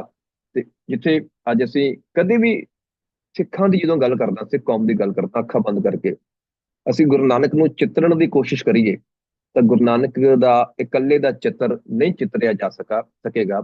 ਸਾਨੂੰ ਨਾਲ ਬੈਠਾ ਹੋਇਆ ਭਾਈ ਮਰਦਾਨਾ ਰਬਾਬ ਵਜਾਉਂਦਾ ਹੋਇਆ ਆਪਣੇ ਆਪ ਨਜ਼ਰ ਹੀ ਪਵੇਗਾ। ਐਡੀ ਵੱਡੀ ਮਹਾਨ ਉਹ ਸ਼ਖਸੀਅਤ ਸਨ। ਸ਼ਾਇਦ ਕਾਰਨ ਹੈ ਕਿ ਜਿੱਥੇ ਗੁਰੂ ਨਾਨਕ ਪਾਤਸ਼ਾਹ ਨੂੰ ਅਕਾਲ ਰੂਪ ਆਖਿਆ, ਉੱਥੇ ਦੂਸਰੇ ਨੰਬਰ ਤੇ ਸਤਿਕਾਰ ਜਿਹੜਾ ਆ ਗੁਰੂ ਨਾਨਕ ਪਾਤਸ਼ਾਹ ਤੋਂ ਬਾਅਦ ਉਹ ਭਾਈ ਮਰਦਾਨਾ ਜੀ ਨੂੰ ਮਿਲਿਆ। ਔਰ ਇਹ ਹੋਰ ਵੱਡੀ ਗੱਲ ਕਿ ਕੇਵਲ ਭਾਈ ਗੁਰਦਾਸ ਜੀ ਦੀਆਂ ਵਾਰਾਂ ਤੱਕ ਹੀ ਇਹ ਸ਼ਖਸੀਅਤ ਸੀਮਤ ਨਾ ਰਹੀ, ਬਲਕਿ ਗੁਰੂ ਨਾਨਕ ਪਾਤਸ਼ਾਹ ਨੇ ਵੀ ਭਾਈ ਮਰਦਾਨਾ ਜੀ ਨੂੰ ਸੰਬੋਧਿਤ ਹੁੰਦਿਆਂ ਉਹਨਾਂ ਬਾਬਤ ਸ਼ਬਦ ਗੁਰਬਾਣੀ ਦੇ ਵਿੱਚ ਸ਼ਲੋਕ ਮਰਦਾਨਾ ਪਹਿਲਾ ਦੇ ਨਾਮ ਹੇਠ ਉਚਾਰਨ ਕੀਤੇ, ਭਾਈ ਮਰਦਾਨਾ ਜੀ ਨੂੰ ਅਰਪਿਤ ਕੀਤੇ। ਸੋ ਇਹ ਸੀ ਇੱਕ ਐਸੀ ਮਹਾਨ ਸ਼ਖਸੀਅਤ ਜਿਨ੍ਹਾਂ ਬਾਬਤ ਆਪਾਂ ਸੰਖੇਪ ਤੌਰ ਤੇ ਮੈਂ ਚਰਚਾ ਕੀਤੀ ਹੈ। ਔਰ ਉਮੀਦ ਕਰਦਾ ਕਿ ਸੰਖੇਪ ਜਿਹੀ ਚਰਚਾ ਸੀਗੀ ਭਾਈ ਮਰਦਾਨਾ ਜੀ ਬਾਬਤ। ਮਕਸਦ ਮੇਰੇ ਖਿਆਲ ਦੇ ਵਿੱਚ ਇੰਨਾ ਕੁ ਆਇਆ ਜਦੋਂ ਮੈਂ ਵਿਸ਼ਾ ਇਹ ਚੁਣਿਆ ਕਿ ਜ਼ਰੂਰ ਭਾਈ ਮਰਦਾਨਾ ਜੀ ਬਾਬਤ ਗੱਲਬਾਤ ਹੋਵੇ। ਭਾਈ ਮਰਦਾਨਾ ਜੀ ਨਾਮ ਉੱਤੇ ਕੁਝ ਸੰਗੀਤ ਅਕੈਡਮੀਆਂ USA ਦੇ ਵਿੱਚ ਸ਼ਾਇਦ ਪ੍ਰੋਫੈਸਰ ਰਣਜੀਤ ਸਿੰਘ ਜੀ ਭਾਈ ਮਰਦਾਨਾ ਜੀ ਦੇ ਨਾਮ ਉੱਤੇ ਸੰਗੀਤ ਅਕੈਡਮੀ ਚਲਾ ਰਹੇ ਆ। ਪਰ ਬਾਵਜੂਦ ਉਹਦੇ ਜ਼ਿਆਦਾ ਜ਼ਿਕਰੋ ਜ਼ਕਾਤ ਜਿਹੜਾ ਆ ਭਾਈ ਮਰਦਾਨਾ ਜੀ ਦਾ ਸਿੱਖ ਹਲਕਿਆਂ ਦੇ ਵਿੱਚ ਜਾਂ ਪੰਥਕ ਸਾਫਾਂ ਦੇ ਵਿੱਚ ਨਹੀਂ ਕੀਤਾ ਜਾਂਦਾ। ਹਾਂ, ਇਹ ਜ਼ਰੂਰ ਹੈ, ਖਾਸ ਤੌਰ ਤੇ ਮੈਂ ਆਪਣੇ ਸ਼ਹਿਰ ਅੰਮ੍ਰਿਤਸਰ ਸਾਹਿਬ ਦੀ ਗੱਲ ਕਰਾਂ ਤੇ ਇੱਥੇ ਭਾਈ ਗੁਰਕਬਾਲ ਸਿੰਘ ਵੱਲੋਂ ਜੋ ਵੰਡ ਕੀਤੀ ਜਾ ਰਹੀ ਹੈ, ਸਿੱਖਾਂ ਨੂੰ ਅਨੇਕਤਾ ਦੀ ਪੂਜਾ ਦੇ ਵਿੱਚ ਜਿਹੜਾ ਆ ਵਾੜਨ ਦੀ ਇੱਕ ਬੇਤੁਕੀ ਕੋਸ਼ਿਸ਼ ਹੈ ਕਿ ਚਾਹੇ ਬਾਬਾ ਦੀਪ ਸਿੰਘ ਜੀ ਦੀ ਗੱਲ ਕਰੀਏ, ਸਾਡੇ ਸਤਿਕਾਰਯੋਗ ਮਹਾਨ ਸ਼ਹੀਦ, ਮਹਾਨ ਯੋਧੇ, ਗੁਰਬਾਣੀ ਦੇ ਬੜੇ ਵੱਡੇ ਗਿਆਤਾ ਔਰ ਮਹਾਨ ਸ਼ਹੀਦ ਵੀ ਸਾਡੇ ਨਾਲ ਹੈ। ਉਹਨਾਂ ਨੂੰ ਅਨੋਖੇ ਅਮਰ ਸ਼ਹੀਦ ਬਣਾਉਣ ਦੇ ਵਿੱਚ ਉਹਨਾਂ ਦੇ ਨਾਂ ਤੇ ਦੁਪਹਿਰੇ ਚੁਪਹਿਰੇ ਤੇ ਹੋਰ ਪ੍ਰਪੰਚ ਰਚ ਕੇ ਜਿਹੜਾ ਆ ਉਹ ਪਖੰਡ ਕੀਤਾ ਜਾ ਰਿਹਾ। ਇਸੇ ਤਰ੍ਹਾਂ ਕੁਝ ਹੋਰ ਸਾਡੇ ਸ਼ਹੀਦ ਜਿਨ੍ਹਾਂ ਨੂੰ ਵੱਖ-ਵੱਖ ਤਰੀਕੇ ਦੇ ਨਾਲ ਸਾਡੀ ਆਪਣੀ ਹੀ ਕੌਮ ਦੇ ਕੁਝ ਆਗੂਆਂ ਨੇ ਜਾਂ ਸਾਡੇ ਆਪਣੇ ਹੀ ਸਿੱਖਾਂ ਨੇ ਵੰਡ ਲਿਆ। ਉੱਥੇ ਸਾਡੇ ਜਿਹੜੇ ਵਿਰੋਧੀ ਸੀ, ਜਿਹੜੇ ਅਨਮਤੀ ਸੀ, ਉਹਨਾਂ ਨੇ ਵੀ ਸਿੱਖ ਸਿਧਾਂਤਾਂ ਦੀ ਖਾਤਰ, ਮਨੁੱਖਤਾ ਦੀ ਖਾਤਰ ਜਾਂ ਇਨਸਾਨੀਅਤ ਦੀ ਖਾਤਰ, ਸਰਬੱਤ ਦੇ ਭਲੇ ਦੀ ਖਾਤਰ ਸ਼ਹੀਦ ਹੋਣ ਵਾਲੇ ਮਹਾਨ ਗੁਰਸਿੱਖਾਂ ਨੂੰ ਵੀ ਵੰਡਣ ਦੀ ਕੋਸ਼ਿਸ਼ ਕੀਤੀ ਹੋਈ ਹੈ। ਮਿਸਾਲ ਦੇ ਤੌਰ ਤੇ ਭਾਈ ਸਤੀਦਾਸ ਜੀ, ਭਾਈ ਮਤੀਦਾਸ ਜੀ, ਜਿਨ੍ਹਾਂ ਨੂੰ ਅੱਜ ਸਤੀਦਾਸ ਜੀ ਸ਼ਰਮਾ ਜਾਂ ਮਤੀਦਾਸ ਜੀ ਸ਼ਰਮਾ ਕਰਕੇ ਨਖੇੜਨ ਦੀ ਕੋਸ਼ਿਸ਼ ਕੀਤੀ ਗਈ ਹੈ। ਉੱਥੇ ਹਾਲ ਦੇ ਵਿੱਚ ਇੱਕ ਖਬਰ ਸਾਹਮਣੇ ਆਈ ਸੀ ਸੋਸ਼ਲ ਮੀਡੀਆ ਉੱਤੇ ਕਿ ਸ਼ਾਇਦ ਦਿੱਲੀ ਦੇ ਕਿਸੇ ਗੁਰਦੁਆਰਾ ਸਾਹਿਬ ਦੇ ਵਿੱਚ ਇੱਕ ਹਾਲ ਬਣਾਇਆ ਗਿਆ ਜਿੱਥੇ ਦੀਵਾਨ ਟੋਡਰਮਲ ਨੂੰ ਜੈਨ ਕਰਕੇ ਨਾਂ ਲਿਖਿਆ ਗਿਆ। ਸੋ ਉਹ ਵੰਡੀਆਂ ਪਾ ਕੇ, ਜਿਵੇਂ ਅਸੀਂ ਅਨੁਮਤੀ ਧਰਮ ਦੇ ਵਿੱਚ ਵੇਖਦੇ ਹਾਂ ਵੀ ਕੋਈ ਕਿਸੇ ਦੇਵੀ ਦਾ ਉਪਾਸ਼ਕ ਹੈ, ਕੋਈ ਉਸੇ ਧਰਮ ਨੂੰ ਮੰਨਣ ਵਾਲਾ ਕਿਸੇ ਹੋਰ ਦੇਵਤੇ ਦਾ ਉਪਾਸ਼ਕ ਹੈ, ਉਸੇ ਤਰ੍ਹਾਂ ਸਿੱਖਾਂ ਦੇ ਵਿੱਚ ਇੱਕ ਅਜਿਹੀ ਜਿਹੜੀ ਉਹ ਚੀਜ਼ ਛੱਡੀ ਜਾ ਰਹੀ ਹੈ, ਚਲਾਈ ਜਾ ਰਹੀ ਹੈ ਕਿ ਕੋਈ ਕਹਿੰਦਾ ਆ, ਅੰਮ੍ਰਿਤਸਰ ਦੇ ਵਿੱਚ ਮੈਂ ਇਹ ਗੱਲ ਕਰਾਂ, ਬੜੀ ਵਾਰੀ ਇਹਨਾਂ ਕੰਨਾਂ ਦੇ ਰਾਹੀਂ ਸੁਣਿਆ ਆ ਕਿ ਜੇਕਰ ਤੁਹਾਨੂੰ ਕੋਈ ਤੁਹਾਡੀ ਮੰਗ ਹੈਗੀ ਹੈ, ਚਾਹੇ ਉਹ ਸੰਸਾਰਕ ਹੀ ਹੈ, ਮੰਗਾਂ ਤਾਂ ਸੰਸਾਰਕ ਹੀ ਹੁੰਦੀਆਂ ਮਨੁੱਖ ਦੀਆਂ, ਤੇ ਜੇ ਉਹ ਸੰਤੋਖ ਭਾਈ ਮਰਦਾਨੇ ਜੀ ਵਾਂਗੂ ਮੰਗ ਲਵੇ ਗੁਰੂ ਨਾਨਕ ਪਾਤਸ਼ਾਹ ਤੋਂ, ਫਿਰ ਤਾਂ ਕਿਆ ਹੀ ਬਾਤਾਂ ਹੋ ਜਾਣ। ਪਰ ਦੁਨਿਆਵੀ ਮੰਗਾਂ ਦੀ ਗੱਲ ਜਦੋਂ ਤੁਰਦੀ ਹੈ, ਤੇ ਉਹ ਕਹਿੰਦੇ ਨੇ ਵੀ ਜੇ ਤੁਸੀਂ ਛੇਤੀ ਆਪਣੀ ਮੰਗ ਪੂਰੀ ਕਰਨੀ ਚਾਹੁੰਦੇ ਹੋ ਤਾਂ ਫਿਰ ਬਾਬਾ ਦੀਪ ਸਿੰਘ ਜੀ ਦੇ ਦਰ ਤੇ ਜਾਣਾ ਪੈਣਾ। ਗੁਰੂ ਰਾਮਦਾਸ ਥੋੜੀ ਨੀਵੀਂ ਥਾਂ ਤੇ ਬੈਠੇ ਹੋਏ ਨੇ, ਕਿਉਂਕਿ ਉਹ ਪੂਰੇ ਸ਼ਹਿਰ ਨਾਲੋਂ ਦਰਬਾਰ ਸਾਹਿਬ ਨੀਵਾਂ ਆ, ਤੇ ਉਹ ਉੱਥੇ ਤੁਹਾਡੀ ਜਿਹੜੀ ਮੰਗ ਹੈ ਉਹ ਦੇਰੀ ਨਾਲ ਜਿਹੜੀ ਹੈ ਪੂਰੀ ਹੁੰਦੀ ਹੈ, ਜਾਂ ਦੇਰੀ ਨਾਲ ਸੁਣੀ ਜਾਂਦੀ ਹੈ। ਯਾਨੀ ਇਹੋ ਜਿਹੀਆਂ ਜਿਹੜੀਆਂ ਗਲਤ ਪ੍ਰਪਾਟੀਆਂ ਜਾਂ ਗਲਤ ਪਰੰਪਰਾਵਾਂ ਜਾਂ ਗਲਤ ਸੋਚ ਕੌਮ ਦੇ ਵਿੱਚ ਪ੍ਰਚਾਰੀ ਜਾ ਰਹੀ ਹੈ, ਉੱਥੇ ਵੱਖ-ਵੱਖ ਕਿਸੇ ਨੂੰ ਬਾਬਾ ਦੀਪ ਸਿੰਘ ਨਾਲ ਜੋੜਿਆ ਜਾ ਰਿਹਾ, ਕਿਸੇ ਨੂੰ ਕਿਸੇ ਇੱਕ ਖਾਸ ਵਰਗ ਦੇ ਨਾਲ ਜੋੜਿਆ ਜਾ ਰਿਹਾ। ਭਗਤ ਰਵਿਦਾਸ ਜੀ ਨੂੰ ਮੰਨਣ ਵਾਲੇ ਸਾਡੇ ਜੋ ਸਿੱਖ ਸਰੂਪ ਦੇ ਵਿੱਚ ਵਿਚਰਦੇ ਨੇ, ਉਹਨਾਂ ਨੇ ਵੀ ਉਹਨੂੰ ਵੱਖਰਾ ਕਰ ਲਿਆ। ਇਹ ਇੱਕ ਸਾਡੇ ਵਾਸਤੇ ਬਹੁਤ ਦੁਖਦ ਪਹਿਲੂ ਹੈ, ਇਸ ਪੱਖ ਤੋਂ ਸੁਚੇਤ ਹੋਣਾ ਚਾਹੀਦਾ। ਸੋ ਆਪਣੇ ਸਾਰੇ ਹੀ, ਚਾਹੇ ਭਗਤ ਸਾਹਿਬਾਨ ਨੇ, ਭੱਟ ਸਾਹਿਬਾਨ ਨੇ, ਗੁਰਸਿੱਖ ਸਾਹਿਬਾਨ ਨੇ, ਚਾਹੇ ਗੁਰੂ ਕਾਲ ਦੇ ਵੇਲੇ ਹੋਏ ਨੇ, ਚਾਹੇ ਗੁਰੂ ਕਾਲ ਤੋਂ ਬਾਅਦ ਹੋਏ, ਉਹਨਾਂ ਨੂੰ ਬਣਦਾ ਮਾਣ ਸਨਮਾਨ ਦੇਣ ਦੇ ਨਾਲ ਨਾਲ ਉਹਨਾਂ ਬਾਬਤ ਹਮੇਸ਼ਾ ਪੰਥਕ ਹਲਕਿਆਂ ਦੇ ਵਿੱਚ ਚਰਚਾ ਚੱਲਦੀ ਰਹਿਣੀ ਚਾਹੀਦੀ ਹੈ। ਸੋ ਇਸ ਤਹਿਤ ਹੀ ਭਾਈ ਮਰਦਾਨਾ ਜੀ ਬਾਬਤ ਸੰਖੇਪ ਜਿਹਾ ਆਪ ਜੀ ਦੇ ਨਾਲ ਇਤਿਹਾਸ ਜਾਂ ਵਿਚਾਰ ਸਾਂਝੀ ਕੀਤੀ ਹੈ। ਵਿਚਾਰ ਕਰਦੇ ਆ ਕੋਈ ਭੁੱਲ ਗਲਤੀ ਜਾਂ ਊਣਤਾ ਹੀ ਹੋ ਗਈ ਹੋਵੇ ਤਾਂ ਤੁਹਾਡੇ ਕਰ ਜੋੜ ਮੈਂ ਖਿਮਾ ਦਾ ਜਾਚਕ ਆ ਜੀ। ਬਹੁਤ ਬਹੁਤ ਸ਼ੁਕਰੀਆ। ਵਾਹਿਗੁਰੂ ਜੀ ਕਾ ਖਾਲਸਾ, ਵਾਹਿਗੁਰੂ ਜੀ ਕੀ ਫਤਿਹ। ਵਾਹਿਗੁਰੂ ਜੀ ਕਾ ਖਾਲਸਾ, ਵਾਹਿਗੁਰੂ ਜੀ ਕੀ ਫਤਿਹ। ਅਸੀਂ ਵੀਰ ਇਕਬਾਲ ਸਿੰਘ ਜੀ ਪਾਸੋਂ ਇਹ ਗੱਲ ਸੁਣੀ, ਸਮਝ ਵੀ ਆਈ ਵੀ ਮਰਦਾਨਾ ਇੱਕ ਖਿਤਾਬ ਸੀ ਜੋ ਗੁਰੂ ਨਾਨਕ ਪਾਤਸ਼ਾਹ ਨੇ ਇੱਕ ਦਾਨੇ ਨੂੰ ਦਿੱਤਾ। ਇਹ ਖਿਤਾਬ ਹੈ, ਗੁਰੂ ਨਾਨਕ ਦਾ ਬਖਸ਼ਿਆ ਹੋਇਆ ਖਿਤਾਬ ਕਿਸੇ ਭਾਗਾਂ ਵਾਲੇ ਨੂੰ ਮਿਲਦਾ ਹੈ। ਜੀ ਦਾਨਾ ਦਾ ਅਰਥ ਸਿਆਣਾ ਹੁੰਦਾ ਹੈ, ਮਰਦਾਨਾ ਦਾ ਅਰਥ ਸੂਰਮਾ ਹੁੰਦਾ ਹੈ। ਜੀ ਸਤਿਗੁਰੂ ਜੀ ਕਹਿਣ ਲੱਗੇ, ਦਾਨਿਆ ਤੂੰ ਕੇਵਲ ਸਿਆਣਾ ਹੀ ਨਹੀਂ, ਤੂੰ ਤਾਂ ਸੂਰਮਾ ਵੀ ਹੈ। ਤੇ ਸੂਰਮਾ ਹੀ ਹੁੰਦਾ ਜਿਹੜਾ ਘਰ-ਬਾਰ ਛੱਡ ਕੇ ਲੋਕ ਉਦਾਹਰਨ ਦੇ ਲਈ ਗੁਰੂ ਨਾਨਕ ਪਾਤਸ਼ਾਹ ਦੇ ਬਾਬਾ ਦੇਖੇ ਧਿਆਨ ਧਰ ਜਲਤੀ ਸਭ ਪ੍ਰਿਥਵੀ ਦਿਸਿਆਈ, ਬਾਜੂ ਗੁਰੂ ਗੁਬਾਰ ਹੈ ਕਰਦੀ ਸੁਣੀ ਲੁਕਾਈ। ਇਹ ਜਦੋਂ ਹੈ ਕਰਦੀ ਨੂੰ ਜਿਹੜੀ ਹੈ ਕੁਰਲਾਹਟ ਸੀ ਸੰਸਾਰ ਦੇ ਵਿੱਚ, ਜਦੋਂ ਗੁਰੂ ਨਾਨਕ ਪਾਤਸ਼ਾਹ ਜੀ ਉਹ ਚੁੱਪ ਕਰਾਉਣ ਲਈ ਤੁਰੇ, ਤੇ ਸਾਥੀ ਸਾਰਾ ਕੁਝ ਛੱਡ ਕੇ ਬਣਿਆ ਭਾਈ ਮਰਦਾਨਾ ਜੀ, ਜਿਹਦਾ ਨਾਮ ਸਤਿਗੁਰੂ ਜੀ ਨੇ ਆਪ ਦਿੱਤਾ।